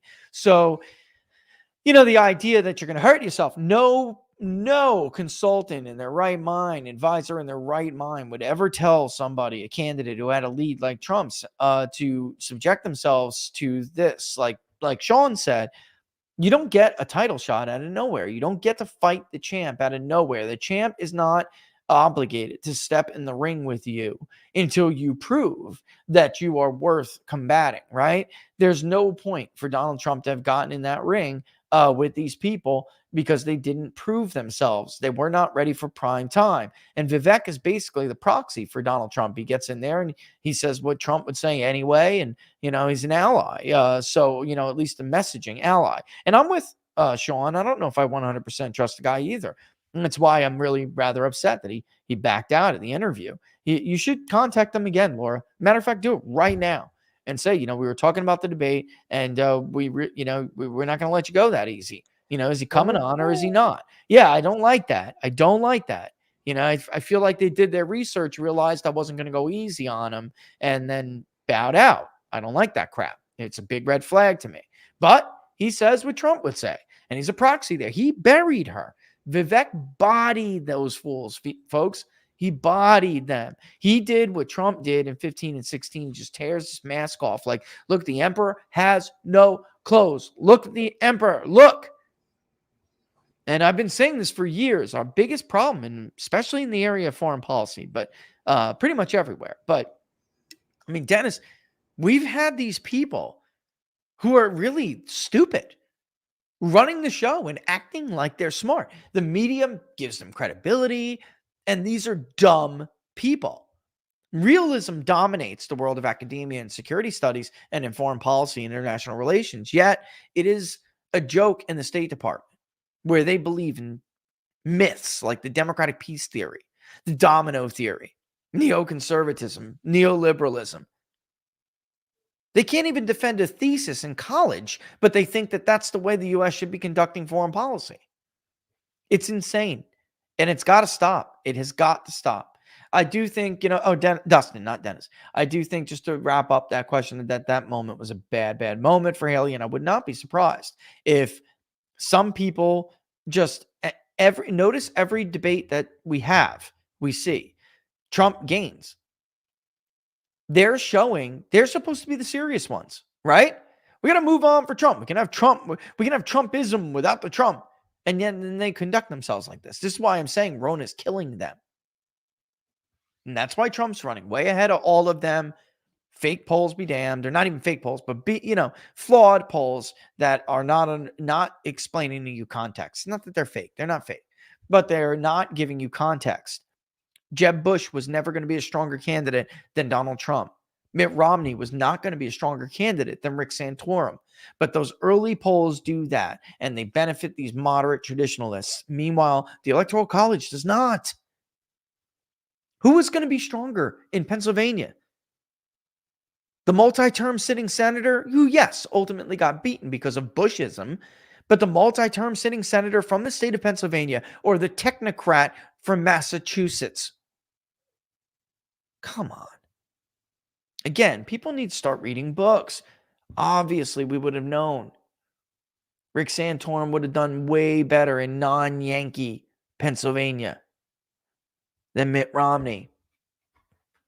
Way better. especially since he was, he was blue collar conservative. He had some stupid policies, and he's gone nuts under the Trump era. But, what are my thoughts on Steve Bannon? And this is from Benny. What are my thoughts on Steve Bannon saying last week that Trump is going to pick a woman for VP? That's just his take or inside sources. Heard anything to back this up? There are two women that I have heard are under consideration. One that was under more serious as far as I understand it. But I don't think anybody knows 100% who that, where Donald Trump's thoughts are on this. I can tell you this. I did hear reliably. Now, Melania really does like the idea of Tucker Carlson being the VP pick, which would just be insane. Not insane. I mean, it would be crazy. I would love it. Personally, I'd love it. Just burn this all down, folks. Just burn it all down before we're failing. We're a failing superpower. What difference does it make? Try something different, new. That class of people has not delivered solutions for this country. We are going down, and we're going down quick. Let's try something new. Well, the one time in modern history where we did try something new, it was working. It could work so much better without the traitors stabbing him in the back every 2 seconds. Could you imagine? We could have had a deal with Kim Jong-un by now. The Abraham Accords would still be preserved today. The debacle in Afghanistan would never have happened. Those Marines would be alive, and those people who fell from the wings of aircraft trying to hold on while they took off wouldn't be dead. Taliban, chances are, would probably still be ruling the country. That was part of Trump's plan, but at least it wouldn't have went like that. They wouldn't be ruling the country with a mini Navy and Air Force now because we're so stupid we left behind billions of dollars in equipment for them. So I say Mike Pence was like a hat tip to those traditionalists. They don't need them right now. They don't need to hat tip them to win. So pick a Ben Carson, pick a Tucker Carlson. I do like the idea of Ben because of the shifts we are seeing. Which is Cuba Gooding Jr. going to come out against Donald Trump since he played, what do they call it? Something hands, gifted hands. He played Ben Carson in a movie about Ben Carson. I dare you. See where you end up with the black community after that.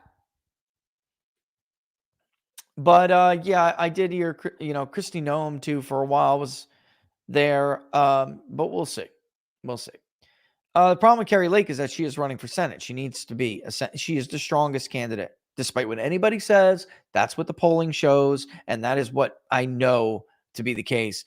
She is the strongest candidate. And without the confusion on the ticket in 2020, because in 24, because 22 was a lot of confusion. There was some bad candidates on that ticket. And they hurt. And Carrie Lake did everything she could to pick them up. And instead they drug her down. And then, of course, we know what happened in Maricopa. But I'm just saying. All right. So, Lamont. Trump needs the House and Senate to really get things done. However, if Trump tries to pull Congress across the line, does he risk destroying his image? Is it better for him to distance himself from them? It's going to be tricky. Lamont, what a great question. Because I was just bringing that up with Carrie Lake where you can actually hurt yourself. What a great question. You're going to have to make the Democrats look so bad that there's no other option.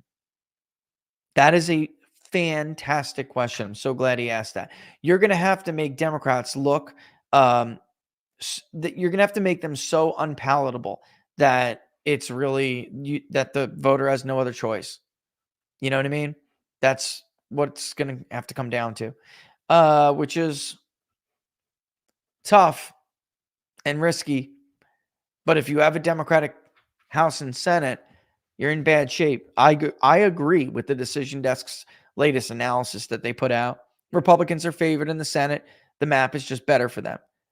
Some of these races are going to be tough in states like Pennsylvania. I'm not sure Dave McCormick has it in him. Even with Trump on the ticket, I'm not sure. He's just too different. And they're still favored, though, because they have such a good battlefield. Now Manchin's out. Manchin was the only Democrat who could hold on to that seat. That seat is gone. But and they're favored in the White House, which everybody acknowledges now. Trump is the favorite. It's early. Things can change, but he is the favorite. And by the way, it's not even a slight favorite. Then we come to the House. When you betray voters, they punish you. There are way too many polls finding what we found, way too many people saying, you know what? I'm not voting for them. I don't trust them. Well, if you're a partisan, your response is, but you trust the Democrat? But they're not partisans like that. They're not even politicos and junkies like you and I. They're normal people. You have to earn their vote. You have to motivate them. You have to inspire them. In the beginning, I was tempted to say, Republicans down ballot will get more from Trump than he gets from them, as is typically the case. But I usually see that in the polling. I saw it in 2016. I saw it in 2020. I am not seeing it in 24. 424. Not seeing it in 23. 424. I'm seeing a lot of people who gave the Republican Party a chance, who feel betrayed. You have Alex Jones and Tucker Carlson talking about the potential assassination of Donald Trump. They're doing nothing. They expelled George Santos. Oh, God.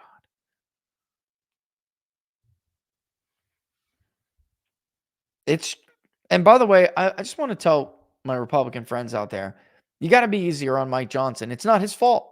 This is why I would have rather watched Kevin McCarthy kill himself this entire time.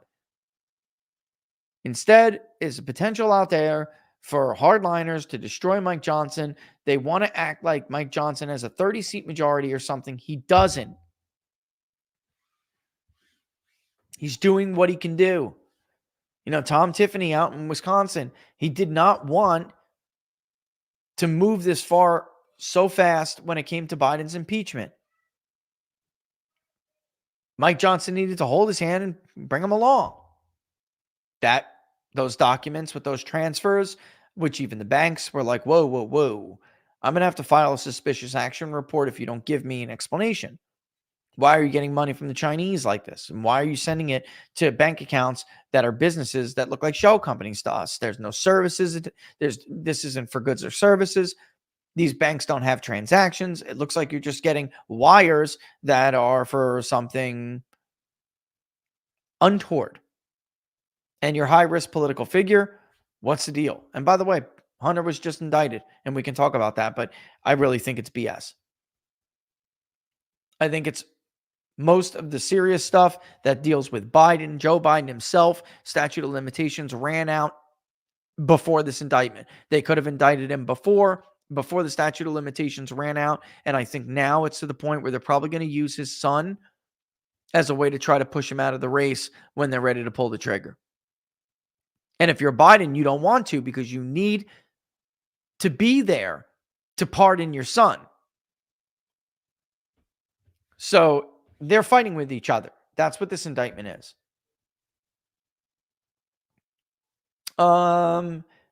Is it the goal to give the House back to the Dems? Kevin McCarthy's allies want to expel Matt Gaetz from Congress. Yeah, I'm telling guys, the Republican Party's corrupt. These members are bought and paid for. And sooner people realize that, the sooner you stop being disappointed.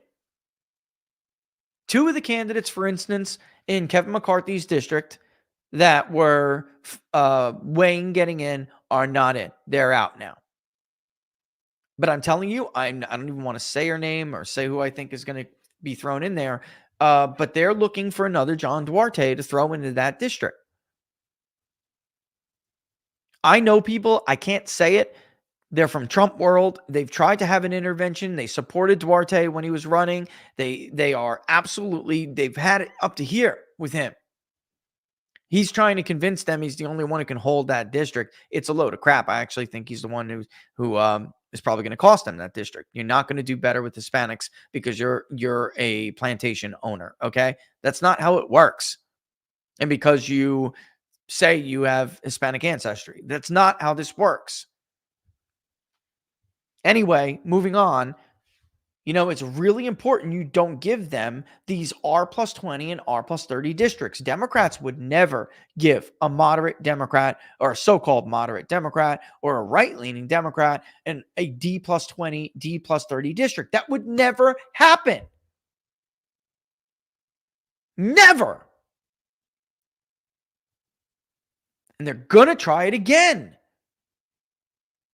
I told you they had something hanging over Duarte. I told you the FBI had something hanging over Duarte. Why do you think he votes the way he votes? The sooner people realize this is the way this world works, the better off you're all going to be. Frankly, it gets a little frustrating. Cycle in, cycle out, saying the same things over and over again. You let the rent seekers, you let the interests, you let the donors buy the district. You get what you got, man. I don't know what to tell you guys. Thomas Jefferson, the government you elect is the government you deserve. That's it. Who does Vivek have advising him? Does Rich know anything about his pollster or campaign manager, assuming he's using people in those positions? I don't know who Vivek's pollster is, if he even has one. I do know his communications director. I knew someone else, by the way, who left and went to Team Trump. So, which was a big blow. Somebody got a lot more experience than many of the others. John Zaccaro. Republicans are losers.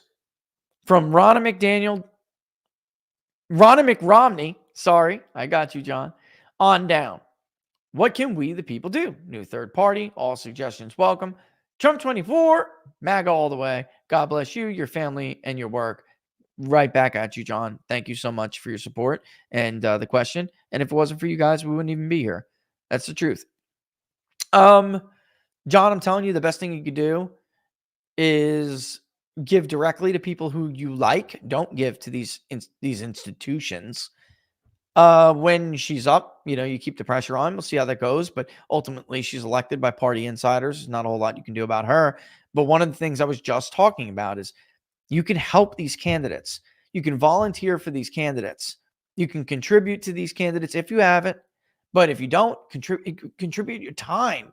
Make phone calls for people. Don't let the donors come in with somebody like Kevin McCarthy and his donor class come in, install a clone with either, it doesn't matter which sex organ they got, install a clone that's going to do exactly what Kevin wants them to do.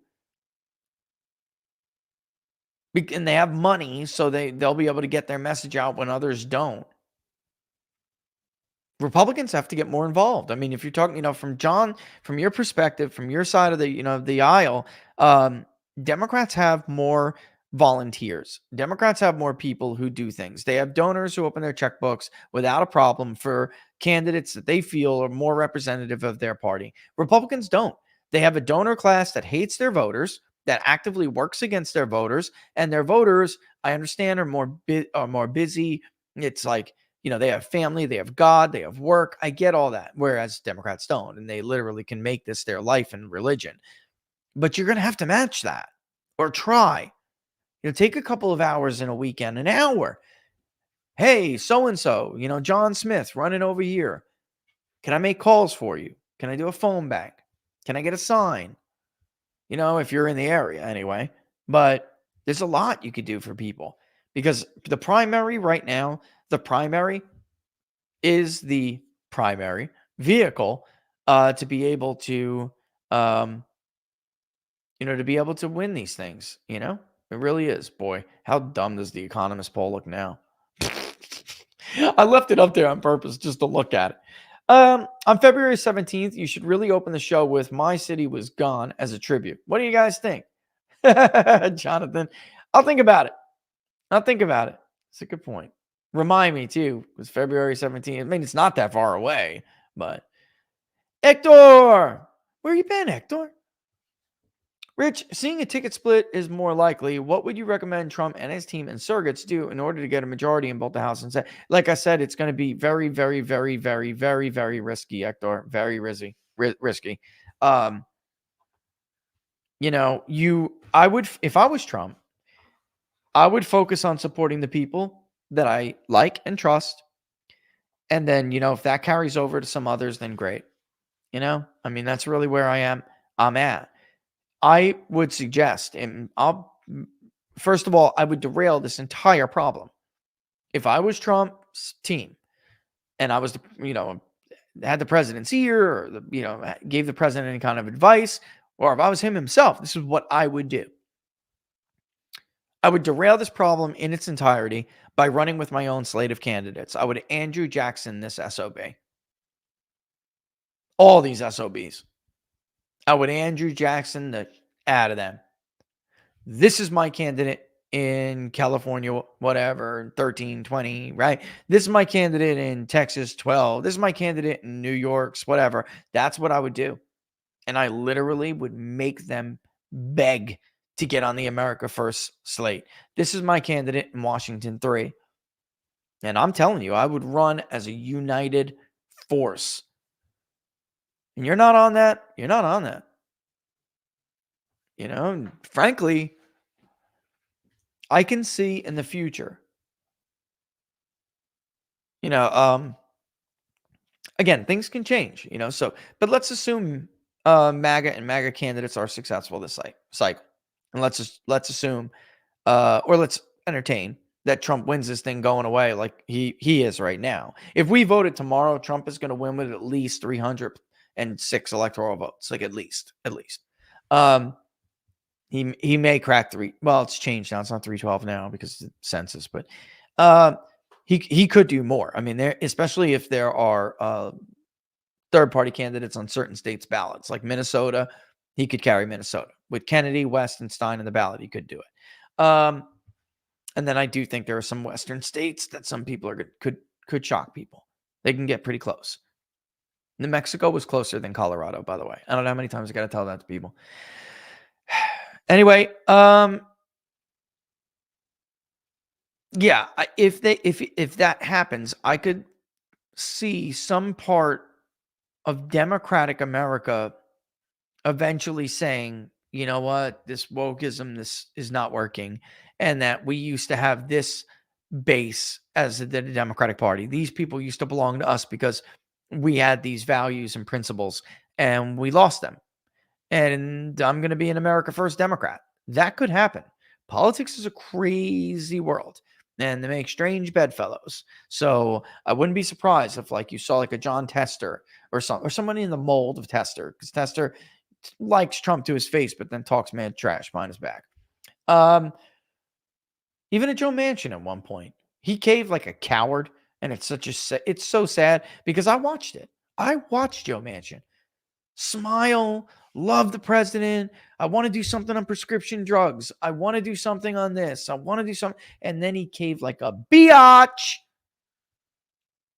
because his party leadership told him to. We can't give Trump wins on those things. But I like infrastructure. I agree with him on it. Shut up. Go back to your seat, Joe. Okay. And yet he's got some kind of reputation as a maverick with his own mind. He's so full of it. It's not even funny. But I could see someone in the mold like that becoming that's why I say I would run my own, not own party, but America First slate.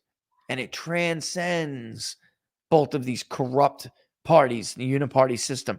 Man, give the people something to believe in, give them something that is a breath of fresh air to them, is different. I'm telling you, man. I'm telling you. I don't want to make any bold claims, but I would not do it the way they're doing it. And the Daniel, by the way, I think it's probably incumbent on me saying the Daniel Webster endorsement is fake. Apparently it's fake. So, but he should be out there by now. I know he's very busy, but he needs people that can vet better and vet quicker. and he needs to get some of this going. I mean, I know of several endorsements that are just like no-brainers that are stuck in a rut. And I would be on the tear with this. I really would. And now's the time to do it because you have this primary coming up and you're on the ballot. And you could drag all these people across with you. Have your own little, I'm telling you, I would Andrew Jackson it. Life of Brian. Always have good ones. How has Trump not figured out a way to brand his politics to distinguish him from Republicans? Just wait until he endorses McCarthy's man. I mean, that's what I'm saying. He's been doing stupid stuff like that still. Because they promise him, well, we won't do this, and we'll make sure this doesn't happen, or whatever. And I'm telling you, he's just got to bulldoze them. I know what he's trying to do, but he's got that a lot of that. Sometimes it works. Sometimes it's worth it. Most of the times it's not. I'm telling you. Do the voters seem better informed this election cycle? Yes. That's a great question. That's from Getter. Yeah. And that's from Shoveling on Getter. That's a really, really good point. So you can't hide things forever. You can't. You know, the Hillary Clinton email stuff, 90+%, 95+ would tell us routinely, yeah, I know that. Yeah, I heard of it. And then during 2020's election, you know, the Biden news reports, so much lower, 70%, 74%. You can't hide it forever, though. And then again, the economic stuff is akin to 16 when the media and the administration tried to gaslight the hell out of Americans. But you can't when they feel it, when they know it, when they're living it. Again, Bannon's right. You know, well, me and him, I think, are the first ones bringing that up. But live experience. You cannot. And Mark Penn had a saying when I was, he was a pollster, you know, when I was coming up, and he's very well known. And when I was coming up, I heard Mark Penn say something in a talk, whatever you want to call it, a speech. He said, I forgot the first part of the sentence, but reality always wins. And something like, you know, you've heard me say that a lot, something to that effect. And it dawned on me, like, no, you know what it is? Reality always wins. You can hold it off for a while. You can use other things to distract people, like Patrick Basham was saying, but you can't keep it up forever. And it's very difficult to like fight two fronts in that kind of an information war. So I know Trump was a better president. That's really what this is coming down to too. Like people say, I think Donald Trump was a better president. That's very difficult to overcome if you're Joe Biden. But there you have people saying that. They have to somehow ignore that and also believe some of the things that Joe Biden's people are pushing. And as more and more people understand and learn and they're more informed, Shoveling, then it just makes it so much harder. And yes, they are more informed this time. And this is from Dan. When we look back at how Trump obliterated the GOP field, Dan, I let Dan, he's like, he's not playing around with this, you know, like we're not going to live like a deluded, gender confused person. This thing is over, folks. It's over. Even if Ron DeSantis miraculously won Iowa, it wouldn't matter. It's over. Anyway, when we look back at how Trump obliterated the GOP field, we will look back at how his response to East Palestine was a seminal moment. Ooh, and that's a question, Dan. You might as well just make that a statement. I don't want to say who it was, but I was talking to someone on Team Trump when he was in the McDonald's. And you remember that? And I'm just chuckling, and they're like, I know it's golden, right? It's just golden. Look at him. He's so good in this environment. And I said, but it's more than that. It's like, he's the only one who cared and went there. And then he didn't go and hold a big rally. That was smart. You know, he didn't go and put on some show for himself with, you know, he went to McDonald's and talked to people, gave out some hats, bought some Big Macs. It was brilliant. It was brilliant. But I do think it reminded people why it reminded people who were looking somewhere else. Like, can we get Trumpism without the Trump? That trip, coupled with the mess up DeSantis had on Tucker, about Ukraine, coupled with the mess up he had handling the indictment of Donald Trump, the raid on Mar-a-Lago, then he was nowhere to be found or seen or heard on any of this stuff. It just all came together for Trump at the right moment. And I think it reminded people why they take Trump with all his baggage. And why there is no, because honestly, if, this pushing of Rush videos is low. And people who know Rush the best would tell you, and you could dig through Rush's archives and he'd tell you, it's great. The East Palestine thing's a perfect example. The truth is, at least right now, you cannot get the Trumpism without the Trump. There's no such thing. It's not real. It takes that kind of a man to do that kind of stuff under these kinds of conditions and still remember who supports him and remember what needs to be addressed. And like a disaster like that everyone in the ruling class ignored. I think it reminded people what Rush, used to say and would say today. You just can't have it without the other. Not yet. Not until the Republican Party, finally just agrees to step into that cocoon, man, go into that chrysalis and, put that ugly ass caterpillar to bed and, and come out a butterfly. They need to continue that. And last time it happened, by the way, which wasn't even as significant as this day, and yet somebody like a Reagan who was smart like that, and they just pretended during Reagan, So it's very, very, very much up in the air as if, during this new Trump era, consider if he wins, we just see a lot of the same from some of these people. And what's the best way to force them out? I mean, the good news is MAGA has time on their side. They do. I mean, like I'm bringing up the age thing again, but MAGA has time and they have the trends and demographic trends on their side. And, lot can happen in 8 years or 4 years, All right.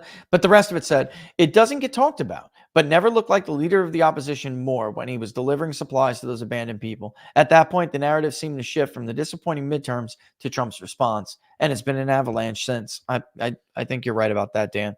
I do. I really do. Matter of fact, get that day specifically, go back and look at the RCP average, and I bet you're going to see a big change, Make sure you aren't allergic to mint peppermint. Just found out I am. Them zins were hurting me like a week straight of tobacco. Oh my God. I'm not, Norm, but I don't like peppermint in like essential oils and stuff. I wonder if it is the zin. Huh. That's interesting. That's a good tip, Norm. Good tip. NL, YouTube, question for Rich. How have the methodologies of other polls changed over the last 2 cycles in the run-up to 2024? Have they changed for the better? And that answer is different depending on the poll. Let's take Quinnipiac. So Quinnipiac must have heard our criticisms loud and clear. They used to be random digital dial, garbage, not off the voter file. There's just constant mistakes, constant House biases favoring Dems in great percentages. They have changed since. Now they have implemented a lot of the digital methodologies, modes that we have, like peer-to-peer, SMS, and they even use a panel that we don't always use, but for their online sample, we do know who they are.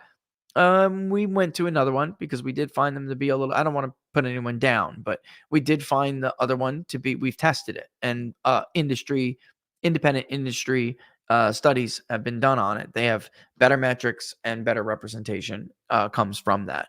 So, but they weren't a bad panel. And very clearly, Quinnipiac did better in the midterms because they did change their methodologies. What was it? The CNN poll, SSRS. If you look at their latest poll, which is clearly more favorable to Trump than they've ever been, they have changed their methodologies. It even says right in the first 2 paragraphs, you will see they started to do it's unbelievable, Laura, like Nate Silver called it a fake poll. They're doing what we did in 2016, sending out invites. Only 100 and something responses were conducted by phone. The rest of it was done through like a text reminder that then redirected them to an online interview. So that is not how the CNN SSRS poll has been conducted forever. So there's a lot of people who have.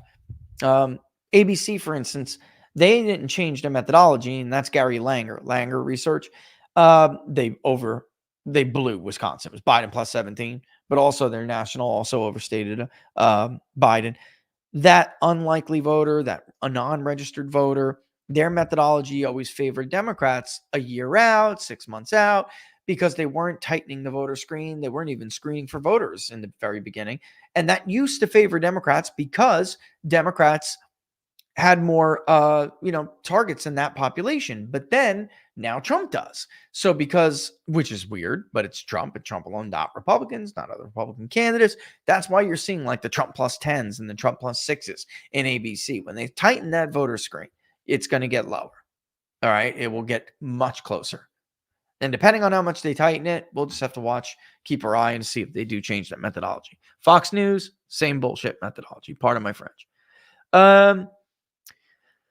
Is it true that Dems are pulling out of Georgia? Why is that? If so, Georgia, which is the next 2 easiest states for Trump, that's DeWeege. I did hear that. It is true that they are essentially, Biden is essentially abandoning Georgia for now. That is true because Trump is way up in Georgia. What's the next 2 easiest states? I don't believe North Carolina and Florida should even be considered at this point in the battleground category. We polled both in 22. When we polled North Carolina, we had Ted Budd by 4 or something, Laura? He won by 3.7, but we had Trump up by 11. Even when we had Walker up by 1 only, we had Trump up by like 9 in Georgia. I think that would bring us the next easiest states after that would be Arizona and Wisconsin. All right. Even though Wisconsin polls very difficult. It's very difficult to poll, and it polls more Democrat than it typically is. All right. Karen Smith, Tom. It was Karen Smith from Central Bucks School District. Karen Smith did it. Hold on, let me just make sure. I'm 100% correct. I'm pretty sure I'm 100% correct. I just like to always make sure. Pop this up so nobody sees anything. It was actually a stack of children pornographic books. Karen Smith, yes.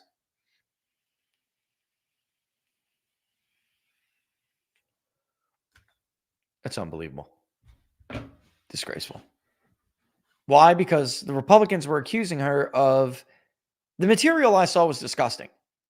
It was instructions to transgender and male gay students on how to perform oral acts on your boyfriend. Or a girl who wants to be a boy and wears a prosthetic. You understand what I'm saying? I'm trying to be not crude. It's disgusting. And they lied. They did what they always do. And the Philly Inquirer and others helped them. And then so she thought it would be really funny, Tom, as a way to say up yours, to take her oath on a stack of child porn books like that, which they don't consider child pornography. They say it's educational. You have to see the visualizations, Tom. It's child pornography. There's contact in everything. It's repulsive. If Laura and I ever found that in any of our children's school districts, we'd flip out. We found this book on some like letter or email or something, Rachel Maddow. It was disgusting with explicit stuff. Not only did we bring it to everyone's attention, but we buried a board member who defended it. She was defeated handily. And now we got our girl in there. And she's on a mission. Telling you, people got to wake up. Everyone's got to do this everywhere. Otherwise, your kids are going to be twisted up the head, man. It starts there, Laura. Right. Laura just said that's where it starts. It starts there.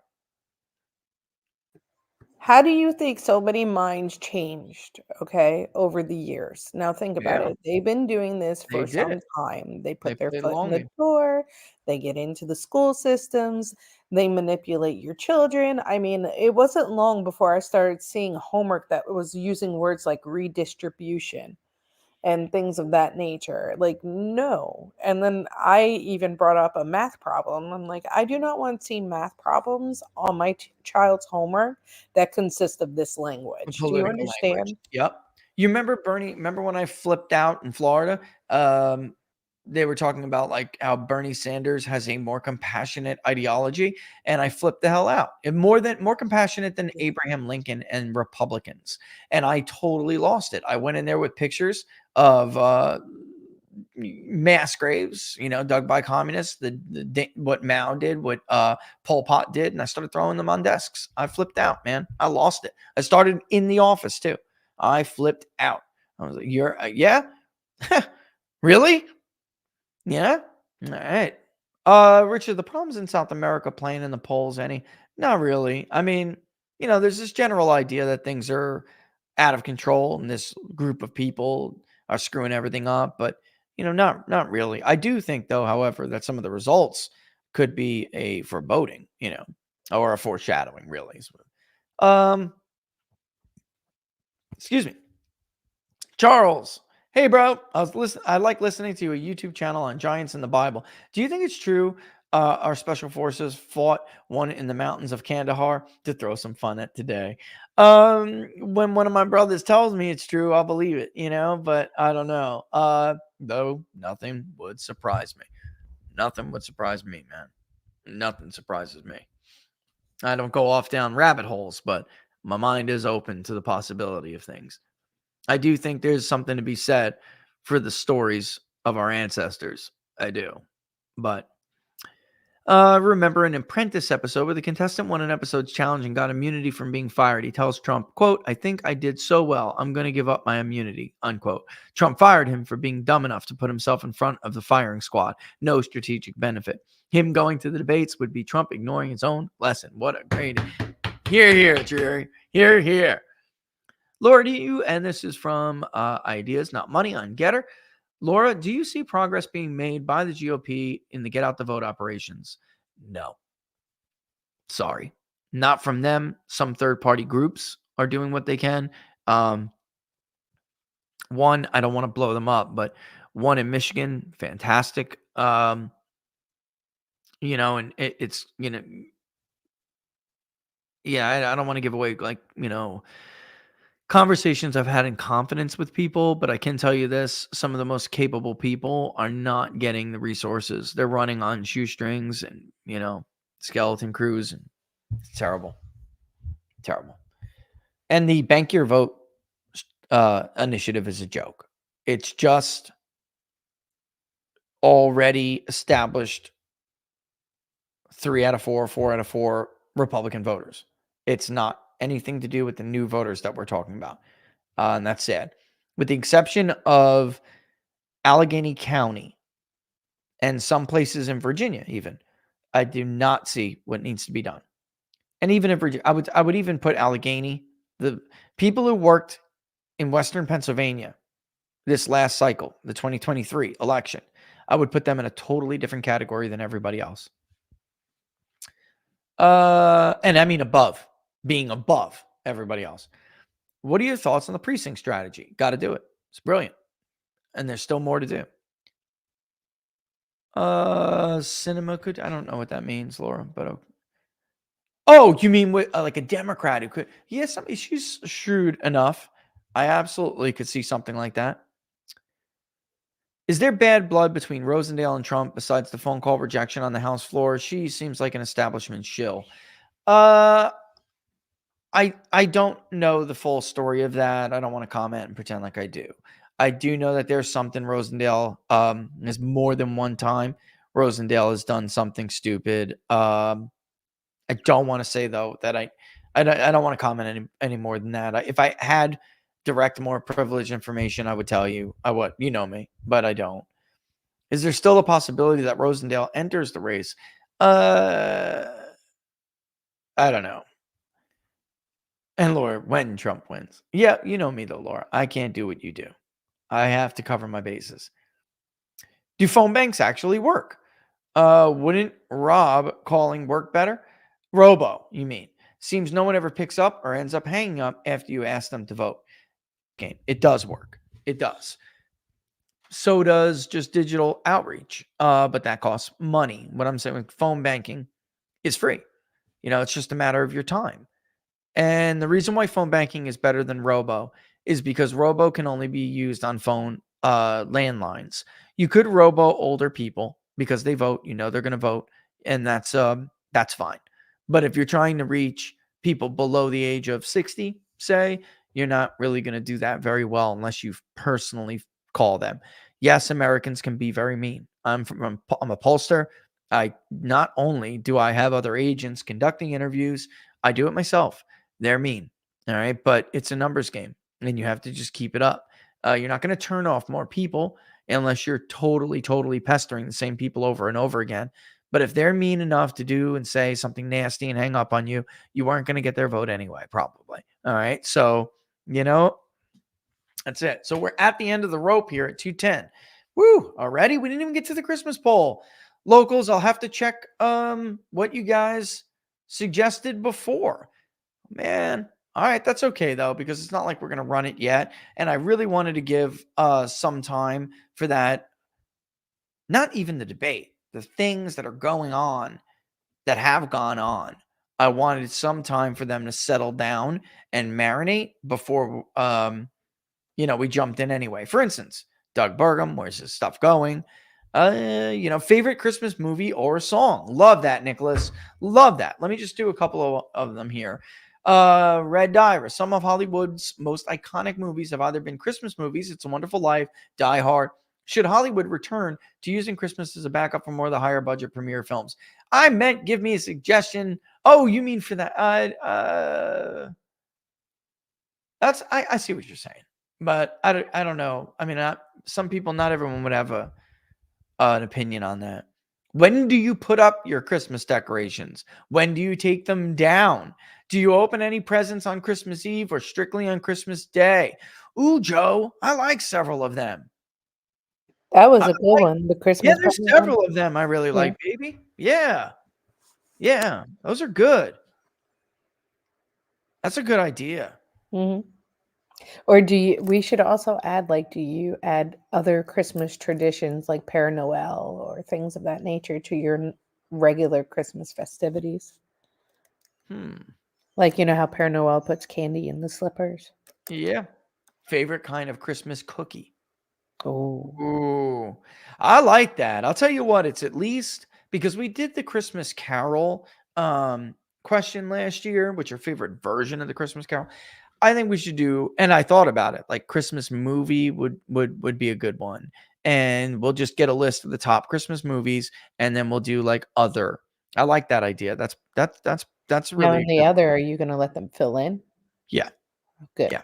And then with the song, I looked into that. I swear to God, this is true. Here is a factoid for you. There are more than 1 million Christmas songs with their different versions. I wouldn't even know where to start. I would but then it would be biased because I'm thinking about ones that ours do, and it's crazy. My family opens presents on the 26th because the 25th is Jesus' birthday, not ours. Ooh. That's interesting. That was cute. I like that. Yeah, everyone's got their own traditions, but yeah, it's tough for Christmas songs. At least with Christmas movies, you could say, what's your favorite Christmas classic or something? Or there's a lot, there's a lot that you could do with that. But somebody said, do you even decorate outside or just indoors? That kind of stuff is so general. That's the kind of stuff I'm looking for. So do you decorate indoor, outdoor, or both? Do you do clear lights, colored lights, or both on your Christmas tree? If you get a Christmas tree, if you get one, or I don't get a Christmas tree is one of them. I don't put up a Christmas tree. And then we could actually, instead of using logic, we should just add that. And then, I just lost. Right. type of Christmas tree, real or fake, you know? And And then then we got to add Sean's question: garland or no garland? I don't know. We'll see though. I know what he's talking about. That's Yeah, no, we should do lot. ribbon, garland, tinsel. Well, yeah, we'll see how big it gets. I mean, I can't. I got to do the most general stuff. Otherwise, the questionnaires are already as big as a normal national poll questionnaire, That's so it what's can't a be too much. necessity, Yeah. though.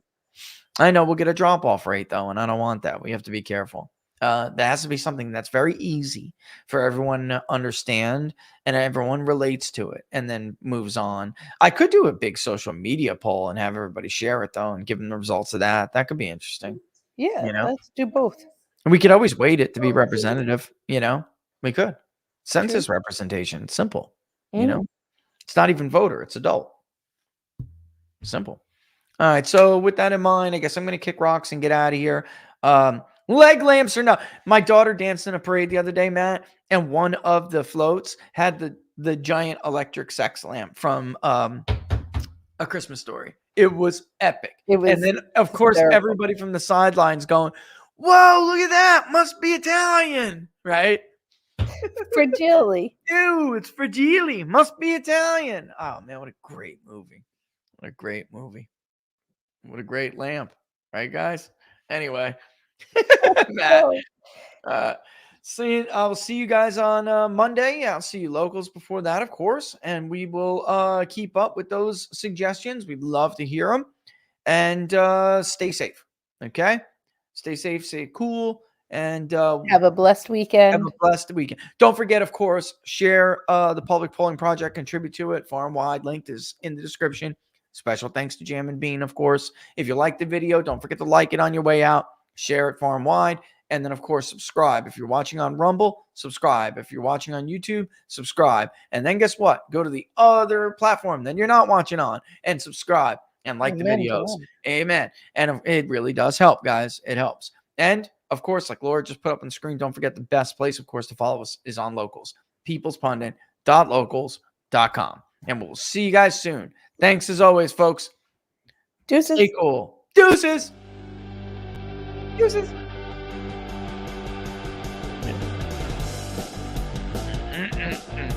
Dude.